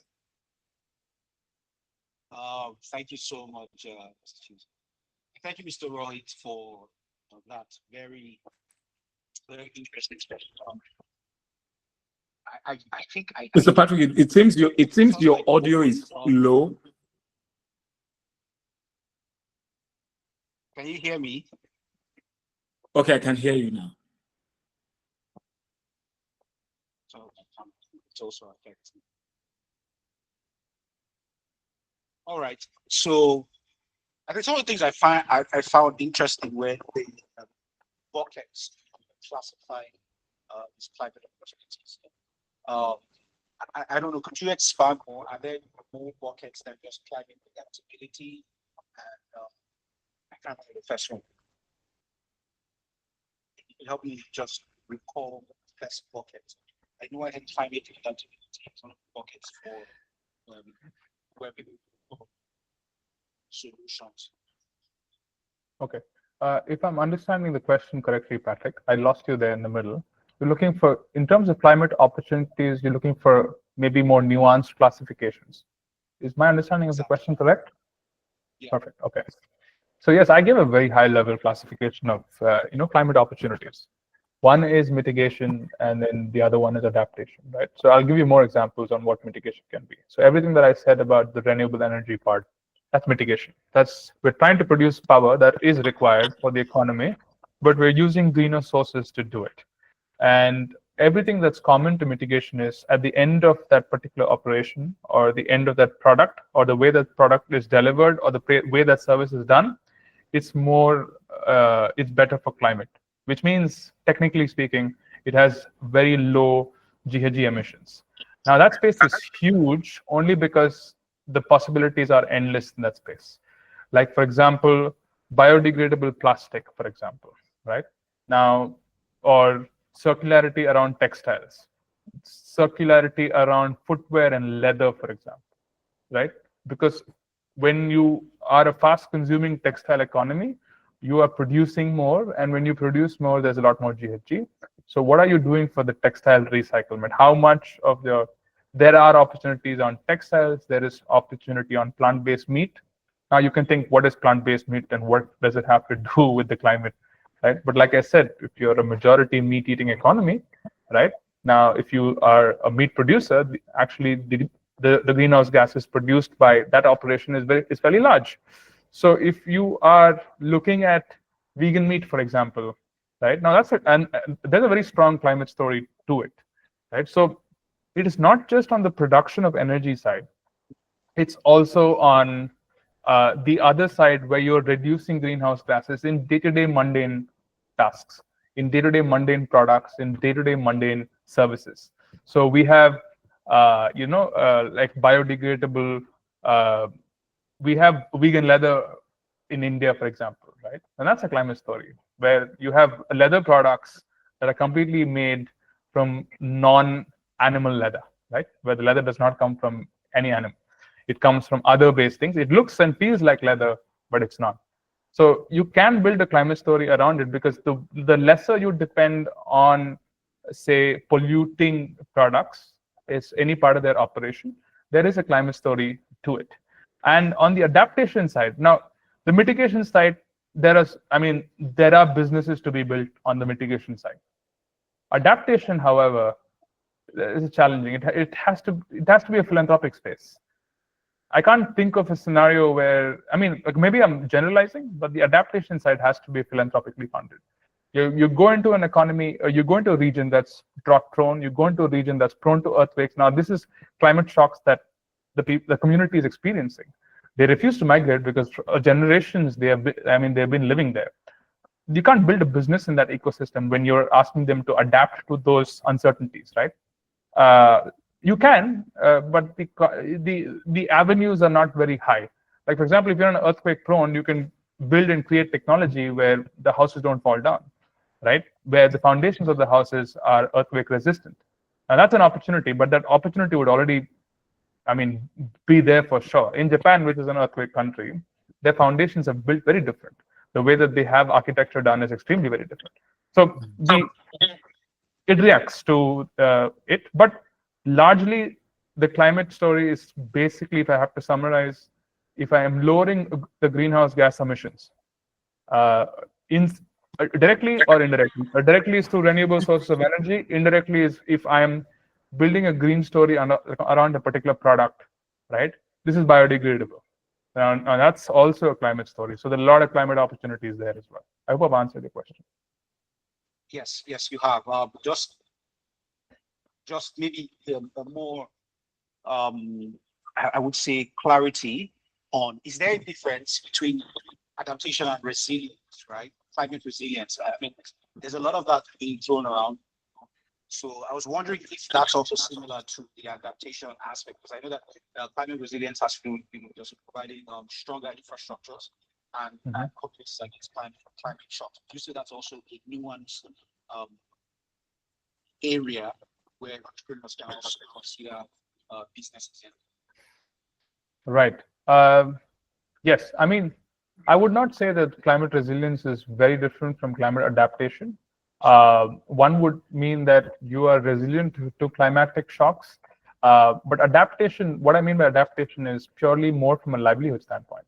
Like, you've lost livelihoods because of climate, but how are you adapting to that? And resilience is more than just livelihoods. It's about food, it's about shelter, it's about, it's not just access to a modest living income. So adaptation has to do more on the livelihood side, where you've lost a livelihood because of some climate impact. Whereas I would say overall climate resilience is just not more. I mean, it's got to do a lot more with just livelihoods, right? It's access to food, it's shelter, it's just livable conditions, like how hot is it outside or how cold it is outside, and does your housing infrastructure cater to that? Like it can mean a lot of things. That's fine. Thank you so much. Thank you so much. I have someone that I literally dragged her to be on this session. Is one of our CEI fellows, Gloria Fala. I know her schedule has been crazy, but I really wanted her to feature, even if it's just a few minutes, to say one or two things. Gloria is an engineer and does incredible work in South Africa with empowering the locals there on renewable energy, solar panel installation skills. And there is a lot she knows from her experience, which I would like for her to share and to talk to us on. So Gloria, please, you're not running anywhere. We need you to come on board, to share a thing or two to us within this period. And then we'll still come back to do more reflections with others on what Rohit said. And also we'll also chime in on some of the things Gloria is going to share. So Gloria.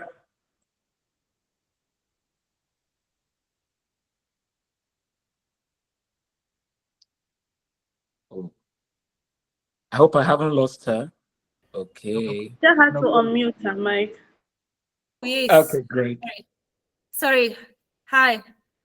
Can you hear me? Yes. Okay. Yes. Thank you. Thank you so much for the opportunity. Thank you, Chief, for pulling me back. I'm rather a little bit not good. I've got a very serious cough, but however, I'm here.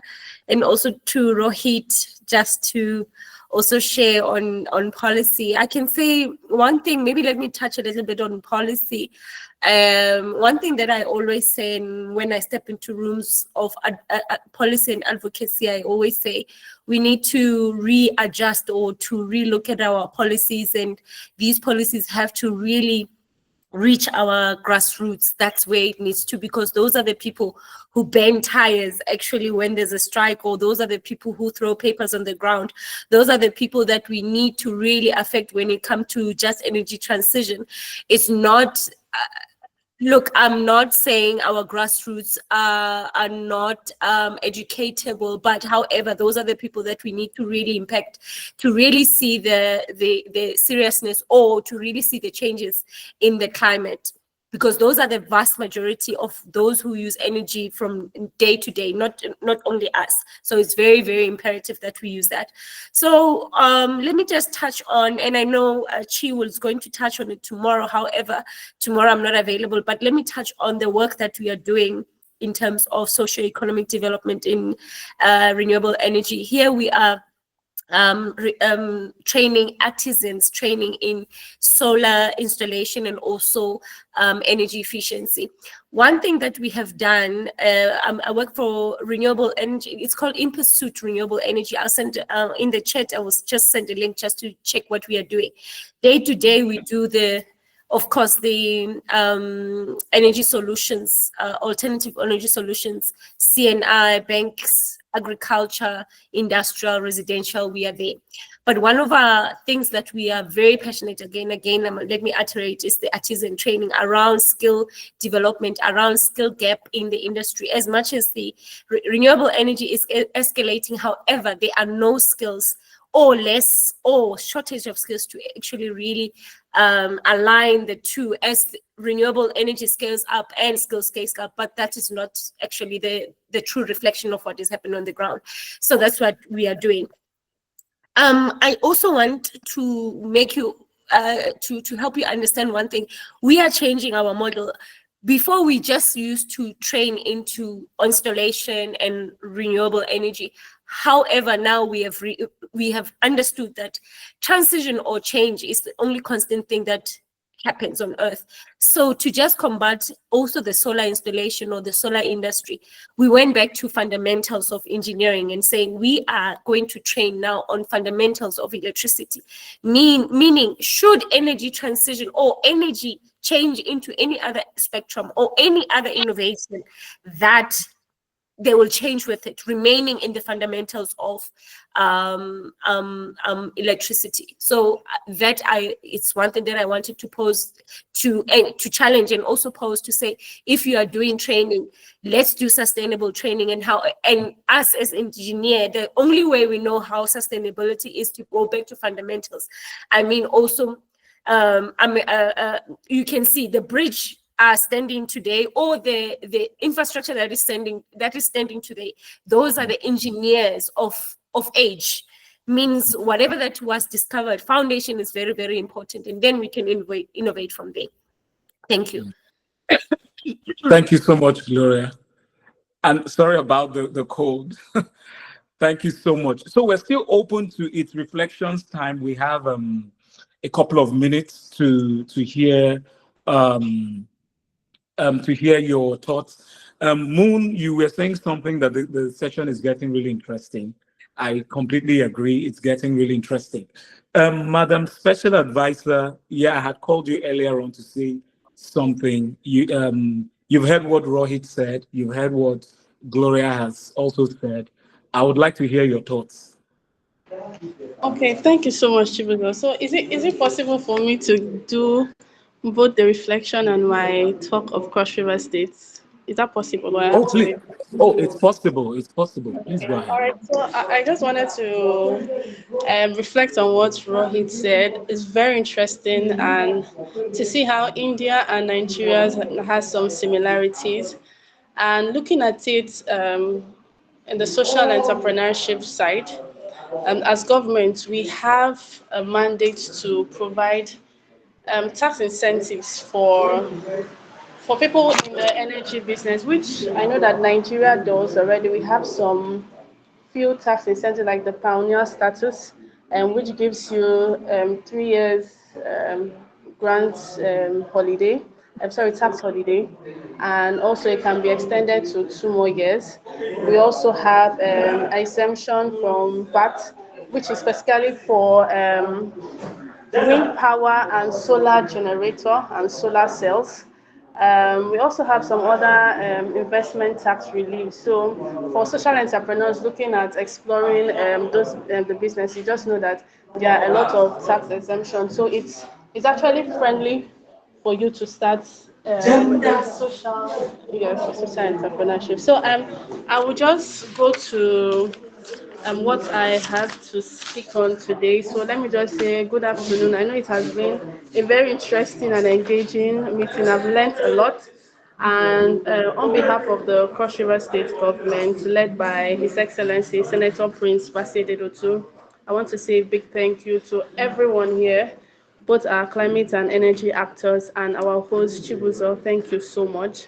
I'll say that since the commencement of His Excellency's tenure, which started in 2023, he has actually been very big on the states transitioning into clean and renewable energy, especially with women taking the lead in this implementation. So for His Excellency, he focused on 4 areas, that's for now, which is power, cooking, transportation, and entrepreneurship. So for power, His Excellency, we know just recently um, brought about the rural electrification of Etong local government. So he's starting from the local government. So it's the mini grid can power 2,500 households in clean energy. And he's willing to expand it into the other 18 local governments. And also, he developed a committee. I think there's a Economy Commission.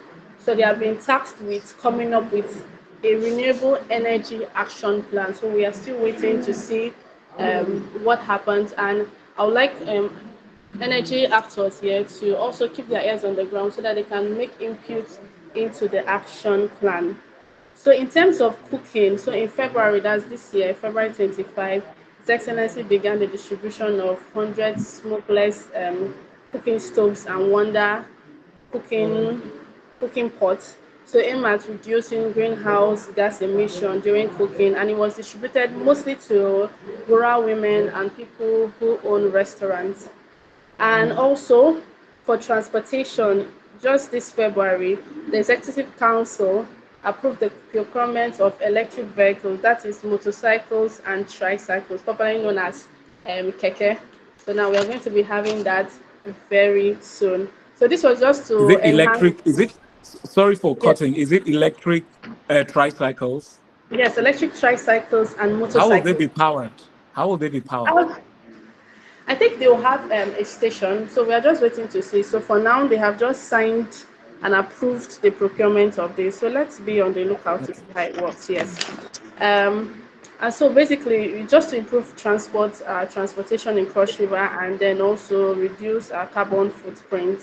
And then in terms of entrepreneurship, which I have actually been at the forefront of it. So we had our climate action boot camp where we trained women across the local government, 18 local governments. So we trained 50 women and persons of disability on climate and renewable energy.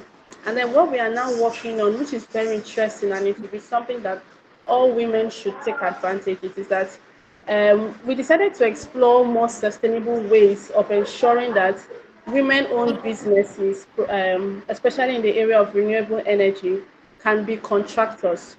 So we came up with what we call an affirmative action for public procurement.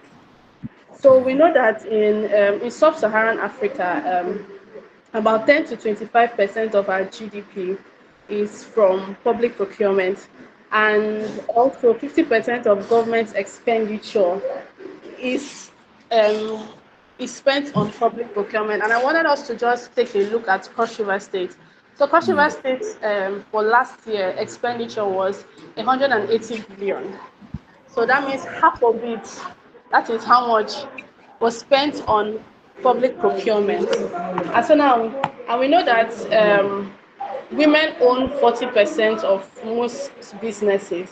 So now what this affirmative action states is that it mandates that a percentage of renewable energy contracts be given to be awarded to women-led businesses. So that means we would assign a percentage, and this percentage, we know that this percentage, any woman-led business that is working on area of renewable energy will have contracts. So now, where are we on this? So the first that we had a first advocacy meeting with His Excellency, who approved us to start the process. And we are currently carrying out a baseline study with the procurement office in Cross River State to know what are the existing data, so we know the percentage we can recommend for the government. And then through this boot camp we are able to identify some women and cooperatives who can benefit from this affirmative procurement policies. And we have other initiatives that we are going to explore, like for fish sellers, people who deal with dried fishes and all those things, to explore solar alternatives to dry their fishes. So I just want to talk about maybe just the challenges that we are facing. So for the public procurement, you know that procurement, I don't know if you have ever gone through the public procurement process, they are very cumbersome. And so most women businesses cannot meet up with this criteria. So, and that's where we want this think tank to come in, because we have the capacity, people here who have the capacity to train people to train these women-led businesses so they can bid for contract, they can be able to bid for contract. And so for us to actually successfully transition to renewable energy in Cross River State, we need your strategic collaboration. And so that is why I am staying true to this call to really learn. I've learned so much and things that Cross River States can adopt and we can benefit. As political leaders, we have the will to initiate projects, we have the will to initiate policies that can benefit people, but we cannot do it alone. Civil societies and social entrepreneurs have the expert guidance that we need, and they can provide recommendations for us, research backed with, strategic research backed with proofs and data. And so I like to say that we are actually really interested, and the government of Cross River State is interested in pushing about the transition into renewable energy fully in Cross River State, and particularly for me as it pertains to women. So thank you very much. Please, I think maybe I'll drop my email or my phone number and you can reach out Oh, to me. please, Yes, please, I'll do please that. do. Mm. So Madam thank you Special very much. Assistant, thank Yeah. you so much. You've said quite a lot, and there's a whole lot of opportunity here. And I'm glad looking at the work you've done in the last 1 year. 1 year. That's one of the reasons why I really wanted you to be on this call, and to see how we can drive that. Because with political leaders like you and others, there is a whole lot that we can accomplish, particularly for Cross River State. And considering that Cross River State is one state that has been open to um, um, renewable energy options and projects around climate and sustainability in general. So I am very optimistic that there is a lot that we can accomplish between now and the end of the year for starters. But yes, this think tank we're looking to set up, I think I am very optimistic that it is not going to be a redundant think tank. It's going to be a very active one, working with you and your team. And I'm going to ensure that we try to get the support of the Africa Climate Foundation to help us, generate this drive. I'm glad with the work that the governor is doing. Um, the active work he's doing. I'm glad to hear that the talk on electric, is it electric tricycles? I'm hearing this for the first time. It's really interesting to hear. I'm open to any reflection before we go. I'm glad, Rohit. Thank you so much for what you said, and Gloria. And I'm glad that when we hear these things, it makes us think. We're thinking, and to hear that there's something on ground already in the state in this direction, it makes me glad. It makes me glad that, because I felt I've been cracking my head, thinking how am I going to make this happen? But I'm glad that we have some very brilliant minds that can push it. So thank you so much. Patrick, you had your hands raised. Yes, I did. Just hearing Madam Advisor speak, Special Advisor speak, I was excited because it really shows that the Muscat government is doing, making great efforts in transitioning this into renewable energy, and it's really impressive. Capacity development is very important. It cannot be overstated, and that would really help in how these businesses innovate, the solutions around renewable energy. So that aspect is something that is very critical and should be dealt with. That's just my take. Thank you so much, Patrick. Moon, you have your hands raised, and then after you, I'll call on Olumide to share his thoughts. Okay, thank you very much. I'm glad to join this session. My name is Benjamin, and repping Moonhop Technologies Limited in Akwa Ibom, Uyo. We are neighboring states with Cross River states. Yeah. We're mostly called Calabar people. Oh well.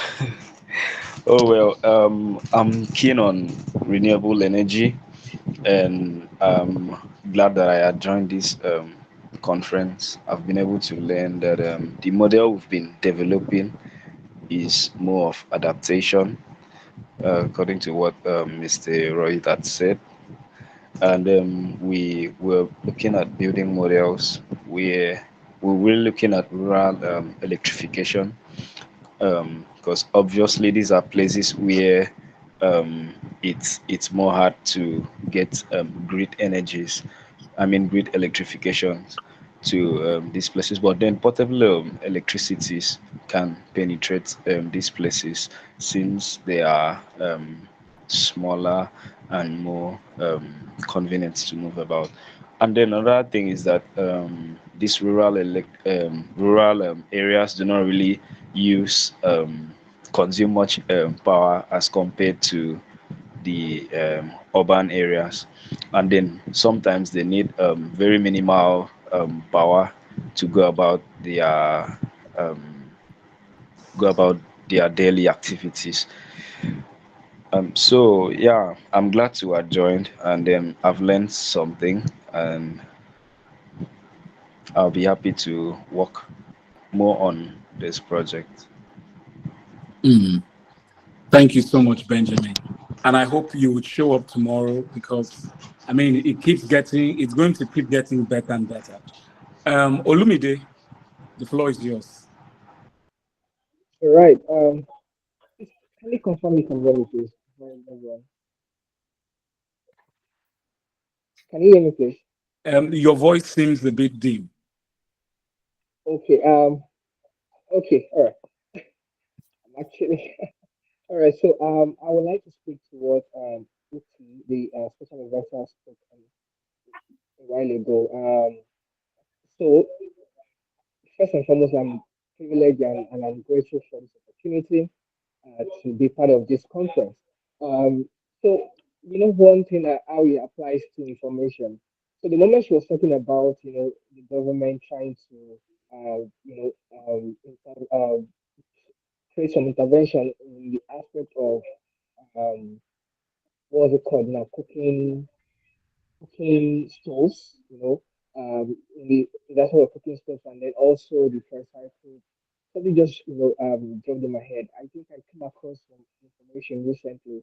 The federal government trying to work with African Development Bank to empower about 80 million Nigerians, you know, by providing them with stipend actually as well, about 10,000 naira monthly, and also give them free clean food stores.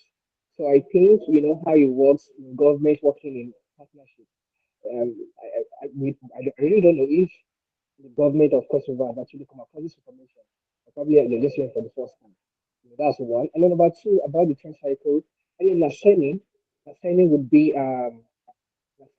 be just 1 minute, please. National Agency for Science and Engineering Infrastructure.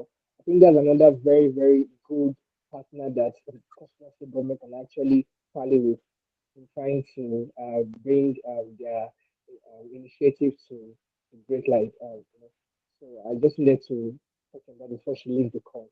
So first and foremost about the first cycle, the government of Kosovo can very well leverage what Nasen is doing in the area of optimizing knowledge and optimizing science and technology to advance constitution in the area of renewable energy.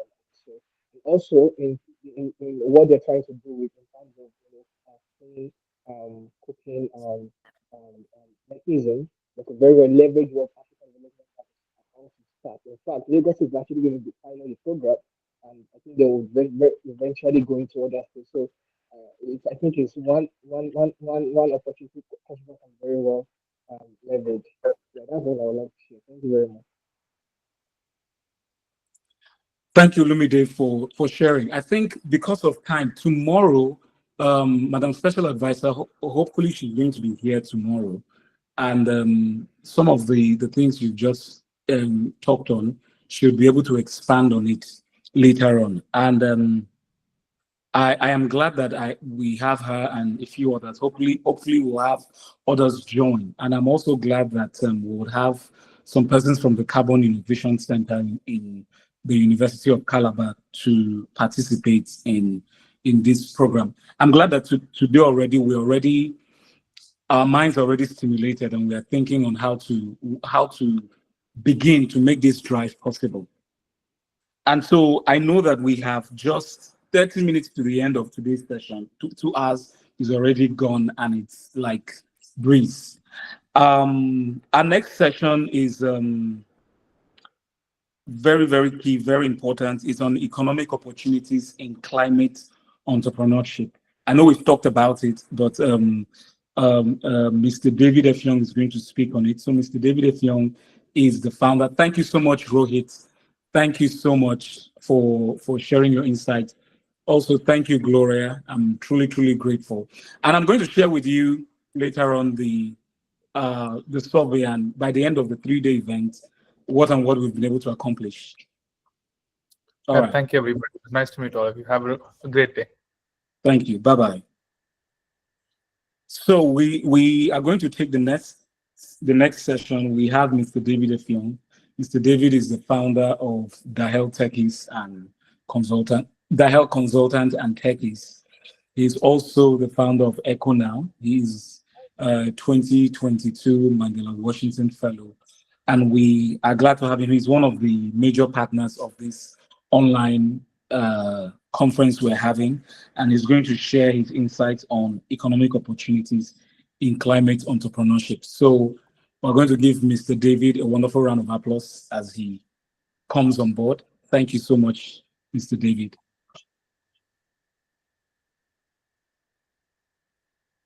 Hello, everyone. I hope you can hear me. Yes, we can. Right. I think my presentation is going to be really straightforward, and so far so good. I've really sat down in silence, enjoying every single conversation that has been taking place right here. And just like I said on social media, and myself, I am particularly interested in connecting with as many people as possible in the climate change industry, renewable energy. My journey into the space did not begin today. It was a journey that took me a couple of years from when I was walking down south of Nigeria. I was sent to a particular community to look at solving how to solve the water crisis in that community. And it took us 3 months. And for the first time in the south, because I worked in the north of Nigeria, but I didn't think that the south of Nigeria at the time would be very, very volatile. I'm talking about the militancy issues at the time that this project was happening. So I really put my life on the line to ensure that I get to those communities. And we try to gather a lot of data. I mean, imagine just being in a community cut off from the rest of the world, in a rural community actually, cut off from the rest of the world. And we're trying to solve the water problem in that community.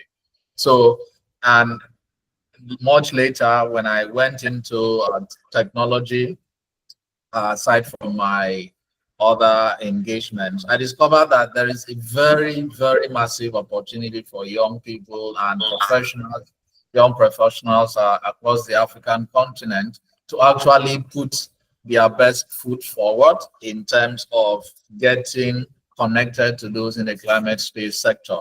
Because how do you run your software? How do you run your product? How do you keep things going if you are not connected to power?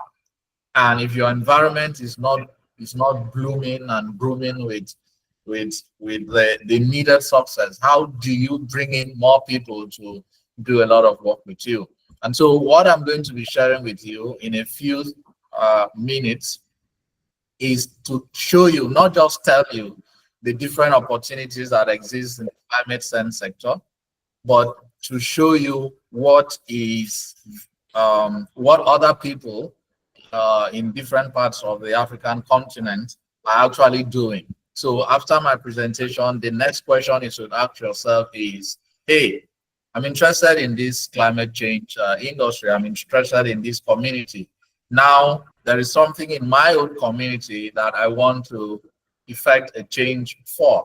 And when you get to that point, the question would be, how do I connect with those in that particular sector? So I'm going to just show you briefly. I'm trying to see how I can share. Okay, give me a sec, please.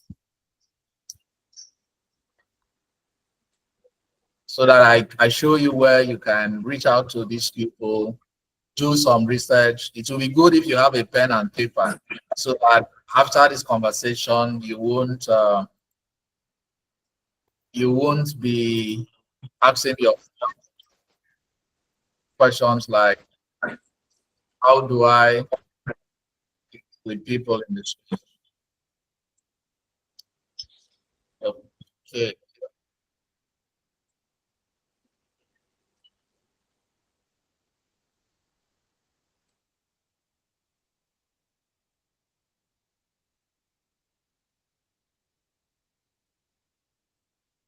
Please let me know if you see my screen.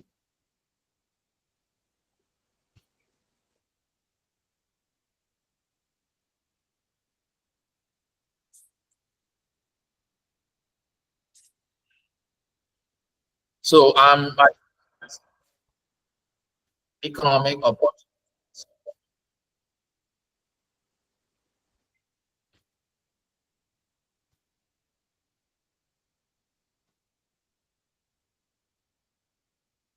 Please, can you see here?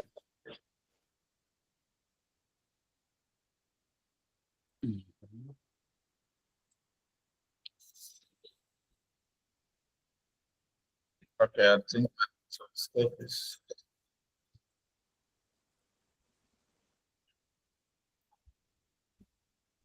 Hello, can you see? Yes, we can. Yes. All right.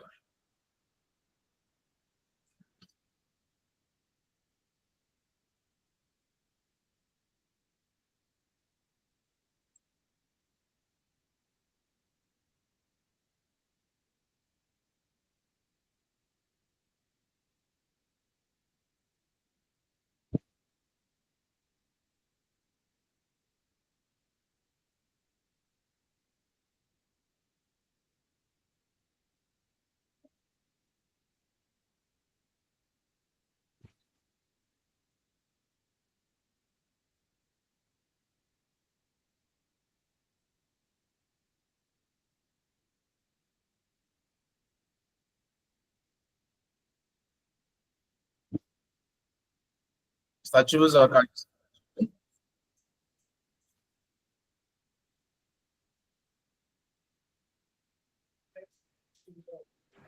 Okay, so Econaut will be a platform for conversation, opportunities, and climate change advocacy. I wouldn't go into explaining why Africa, because that is what most of the persons who have made a presentation today are really spoken about.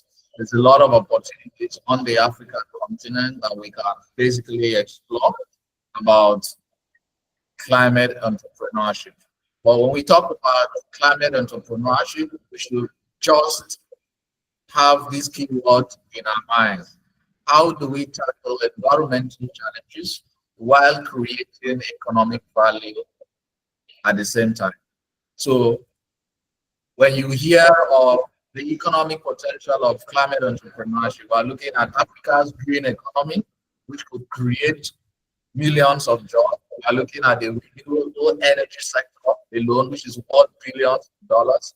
We are looking at global investments in climate solutions, which are increasing. We're also looking at government policies and international agreements. And I'm happy that Mr. Chibuzo and the team made it possible for us to have these kind of conversations.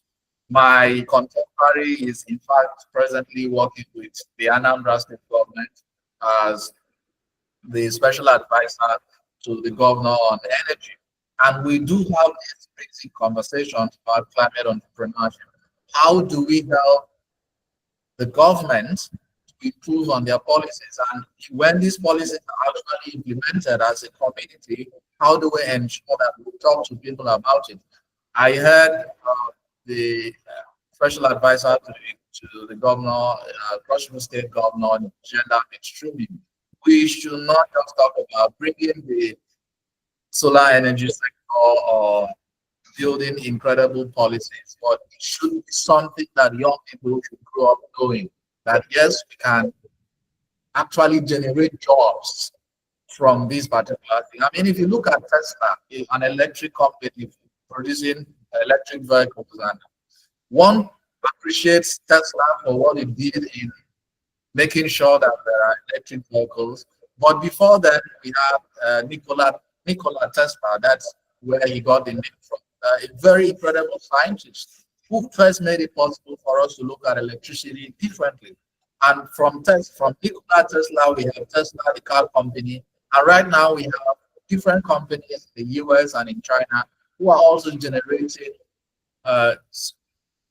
very eco-friendly vehicles. And so when we talk about government policies, as young people right here, when those are implemented, we can see them for the first time. Oh, we have a tricycle that works with solar. How can we now sit down as people and begin to say, now I know it's possible. Now I know the materials used. Can I do the same thing? Right? We used to, back then when I was a mechanical engineer, I really loved what my boss did then. We look at what is happening in the rest of the world, and we could see how we can localize the solution. And I wasn't surprised that a couple of years after I left left him and travel and stuff, I discovered that Cross River State government at the time awarded him one of Nigeria's best known mechanical engineer, structural engineer, who was really good in bringing down or implementing local solutions. So let's think about it that way, because government policies are not just government policies, they are policies that will make us see, in fact, yes, there is something about renewable energy, about climate entrepreneurship that is no longer far-fetched. Okay, and so when you look at the key sectors in climate entrepreneurship, and here is where I want you to have, for the young people listening, those who just want to get into the space, here is the thing you should write down. Correct? So we have renewable energy, we think of solar, wind, hydro, biomass, we have sustainable agriculture, and that's agritech, we have waste management and recycling, green construction and eco-friendly materials, we have water management and conservation, we have carbon credit markets and finance. I'm not going to go through all of this, but if I were you, I would sit down and look at these opportunities. What can I do to participate? Are you interested in renewable energy? And if yes, is it solar? Is it wind? Is it hydro? Is it biomass? Are you interested in waste management? If it's a yes, how are you connected with people in the waste management sector? How are you contributing to recycling properly? And in green construction and eco-friendly materials, how are you building your product or your services, or even your tangible material, maybe like a structure? And I love when Mr. Chibuza was having a conversation with him the other day and talking about his dream to have this sector, and he said he was going to make this very, very friendly.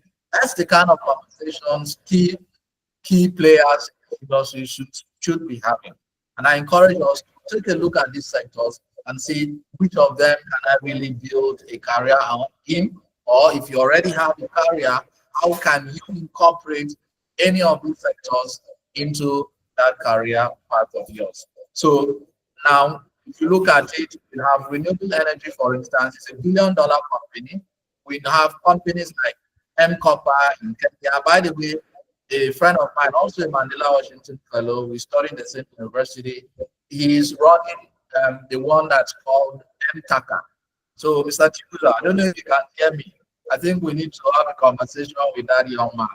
This guy has done an incredible job in Kenya, and there is no single year since I know him that he has not handled massive projects for his community in Kenya. So the name is Taka.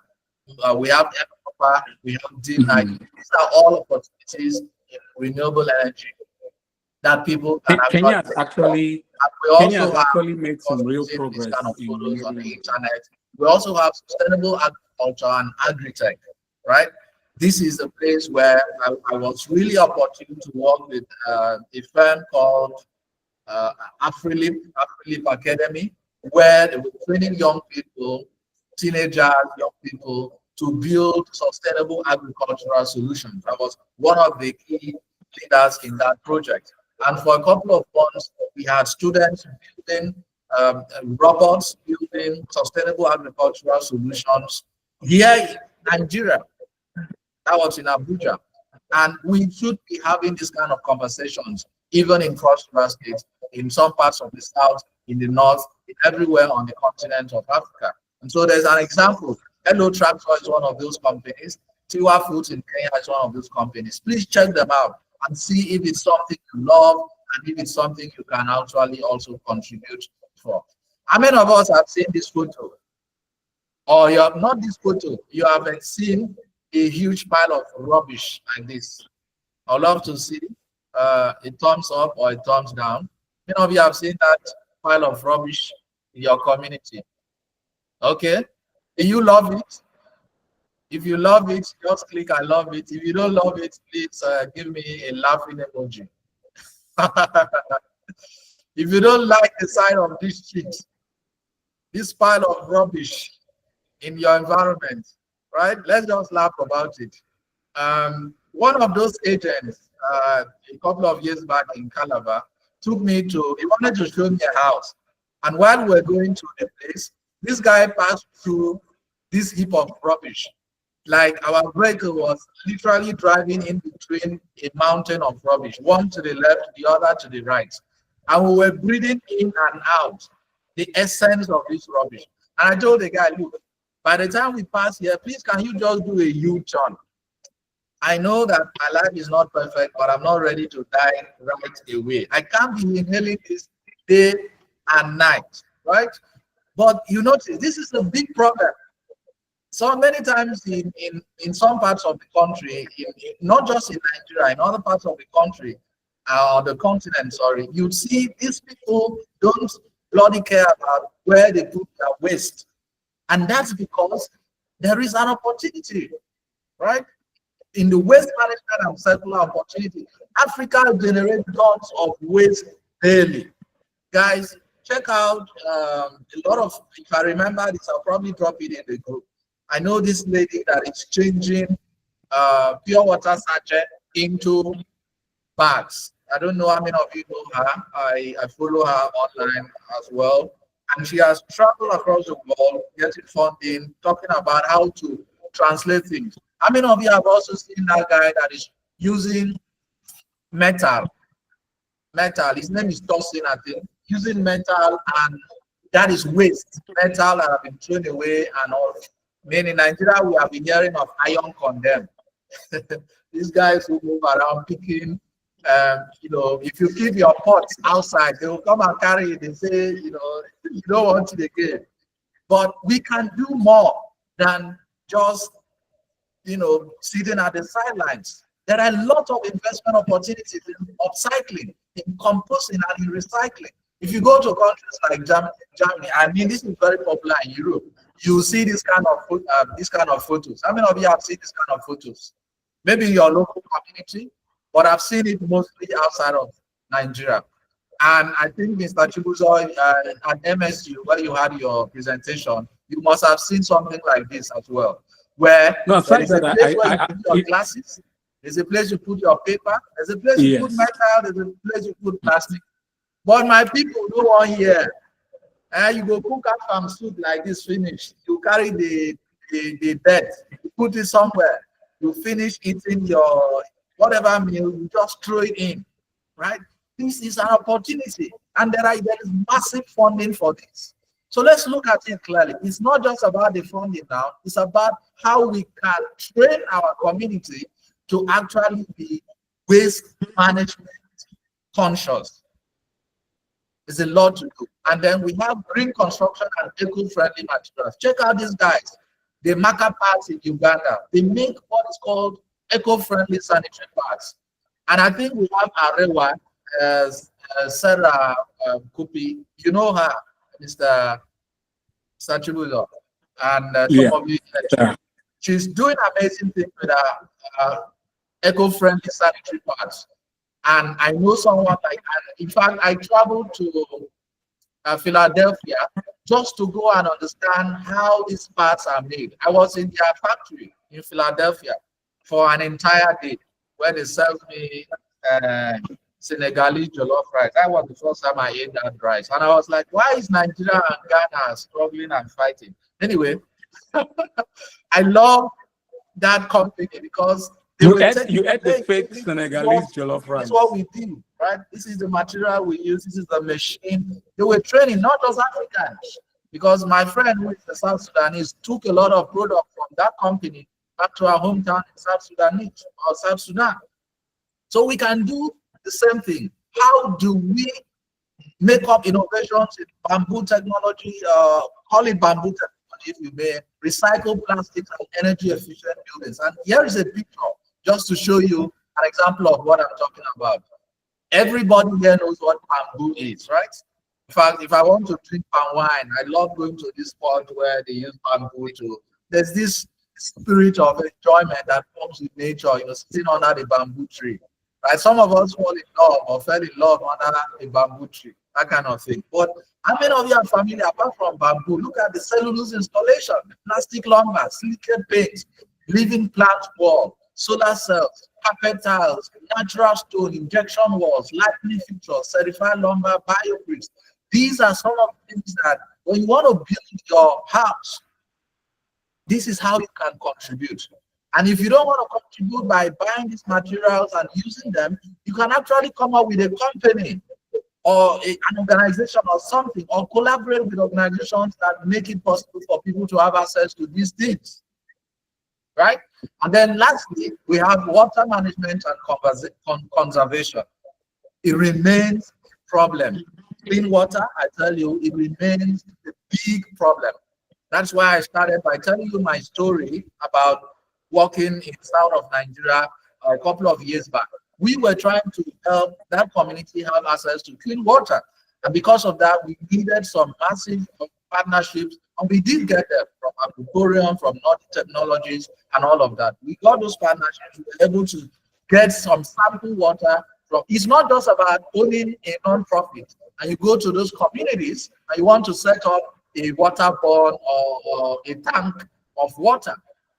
There were communities like that, but guess what? They couldn't use the water because the water was infected. I mean, you are talking about drilling into salt water. They can't drink salt water. So how do we get those kind of communities, especially in the riverine areas, to have access to clean water? It is a major problem. And they spend a lot of money to go to the town, the urban centers, to get clean water to their community. Yet these are the communities that give us our food, our farm produce, but they don't have access to clean water. And there is a startup in Kenya called the Magic Water. They are using technology to generate clean water from air. If you are Nigerian, if you are Ghanaian, if you are Ugandan, if you are in any other African country, the question should be, can I come up with a startup that can help to solve the water problem in Nigeria, more in Kenya, more in South Africa, and more in other countries? You can do it. So there are tons of opportunities in desalinization, in smart irrigation, and in waste recycling technology. You can do it. So we have so many, more than 10 water conservation methods. Now this picture probably shows you from water. We see on the groundwater recharge, we see rainwater harvesting, we see fixing of leaks, and smart irrigation system. A couple of years back, I think a decade ago, in Cross River State, a certain governor had this, they had Cross River Water Basin Authority. It was really effective. I remember going to visit my mom at the time. They were using treated water from the Basin Authority or from the Water Authority. A lot of us waste water in your house. In fact, I am accusing everybody, every African, especially every Nigerian on this call. How many times have you carried water that you know nothing is wrong with that water, but you just discard it, you just throw it away, just because it's available? If you go to the UK, you can't do it. In fact, some people don't even take their shower in a whole day because they are trying to conserve water. The more you spend on using your water, the more you're going to spend money. We are so blessed in Nigeria, we don't spend that much money, especially in certain communities. There is a massive market here in water conservation. Come up with those kind of opportunities. And then we have carbon markets and green finance. The whole idea of taking money or making money out of carbon markets, right, is what this particular opportunity is all about. Check out a startup like South Pool in South Africa, Basigo in Kenya. I think we'll be hearing about Kenya. Nigeria, we need to do more. I think this is the more reason why we have these kind of conversations. We want to start having more and more of carbon markets and green finance startups. In case you don't know what carbon markets is, try it. Search for it online. But here is a brief. It's simply a specialized type of financial market through which carbon credits can be bought and sold. There is a research here, and I'm going to share it with a link in the group where you can read more about different countries doing incredible things in terms of carbon markets and how people get money from actually providing climate finance solutions. So this diagram simply shows you how the flow of money moves from one point to the other. There's a climate finance that needs direct capital, and there's a financial solution that needs an indirect, capital investment development. So there are tons of success stories in this climate entrepreneurship. And I hope my time is up now. We look at this Other I've mentioned Hello Tractor, WeCyclers, EcoPost, M Copper. Check out MTACA, my friend who is the team there. Check out Magic Water, and then ask yourself, how can I localize these kind of solutions in my own community? And that is what I felt I was going to share with you today. There are, of course, some challenges like a lack of financial, lack of funding, finance, impactful investment, and the kind of limited awareness we have. This program is a start to encouraging that we close that what is called, I would call a climate entrepreneurship divide. And then, of course, there's a high initial cost from government and incentives. They are not doing much. So we understand that these are the challenges, but yet look beyond the challenges and look at the opportunities. You can look at how you can get involved in climate entrepreneurship right there on your screen. You can identify this problem, create an innovative solution, like I've mentioned, partner, leverage existing structures, and like the kind of people that have been invited to this program. Don't just attend today and disappear, right? Come tomorrow, see how you can connect with people. When it's time for reflection, share your ideas, get having these conversations, right? And that's how you get to partner. That's how we get to build a community of more climate involved people. So thank you so much. And I'm so happy that I've been given this kind of opportunity. I look forward to what the future of climate entrepreneurship is going to be for the rest of Africa and for the rest of what we do. So thank you, Susan, the rest of those who have made an amazing presentation today. Thank you so much, Mr. David. Thank you for your presentation on climate entrepreneurship. Mr. Kennedy, you are here. I would like you to share some thoughts, your personal reflections on what Mr. David has just shared in speaking on climate entrepreneurship. I know you've done some work over the years in climate, so I would like you to say something in that regard.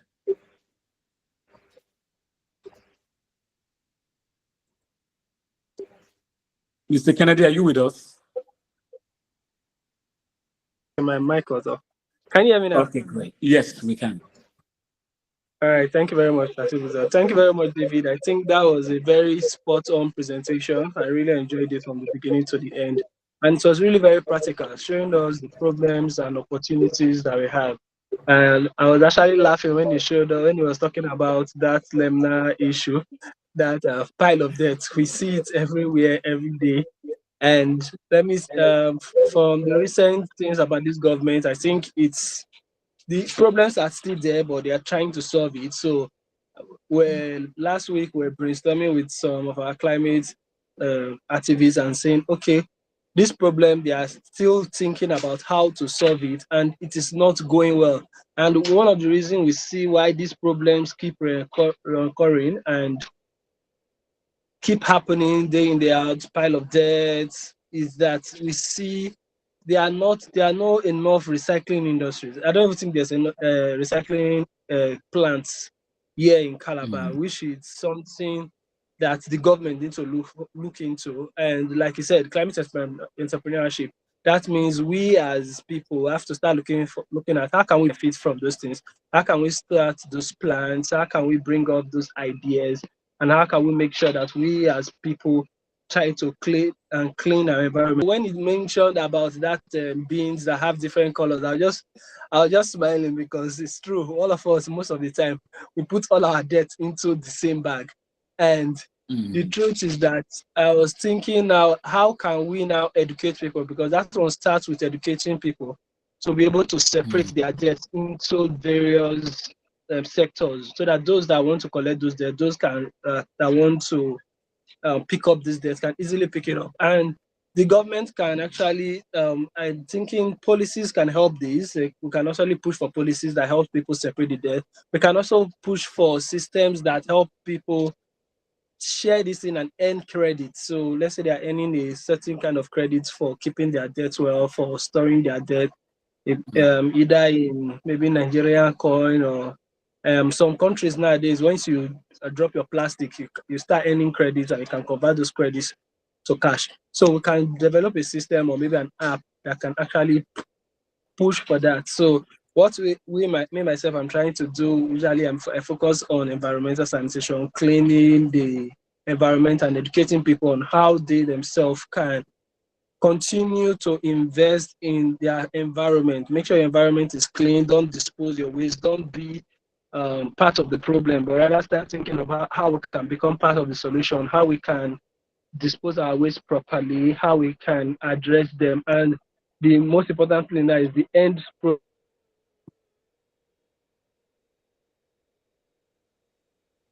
product of our waste. Where's our waste going to, and how is our waste being used? One thing I'm taking from this lecture, and I would like all of us to think about how we can always recycle our waste, how we can start contributing towards systems that help in degenerating this waste properly, keeping the day. There is waste that is not properly recycled.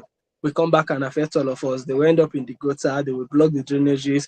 The drainages will hold water, mosquito will come out from the environment. So it becomes a chain problem that affects both us and the environment, because the mosquito that will come from that gutter and those areas will come back and bite us.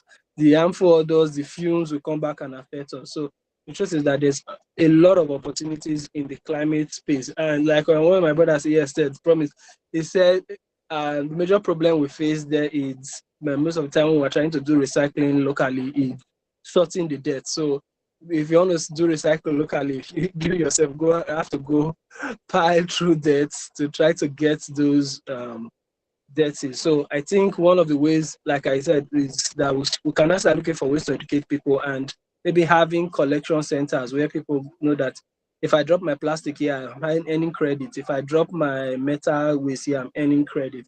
I think if we are able to put those kind of things in place, it will help us actually go a lot further as a people.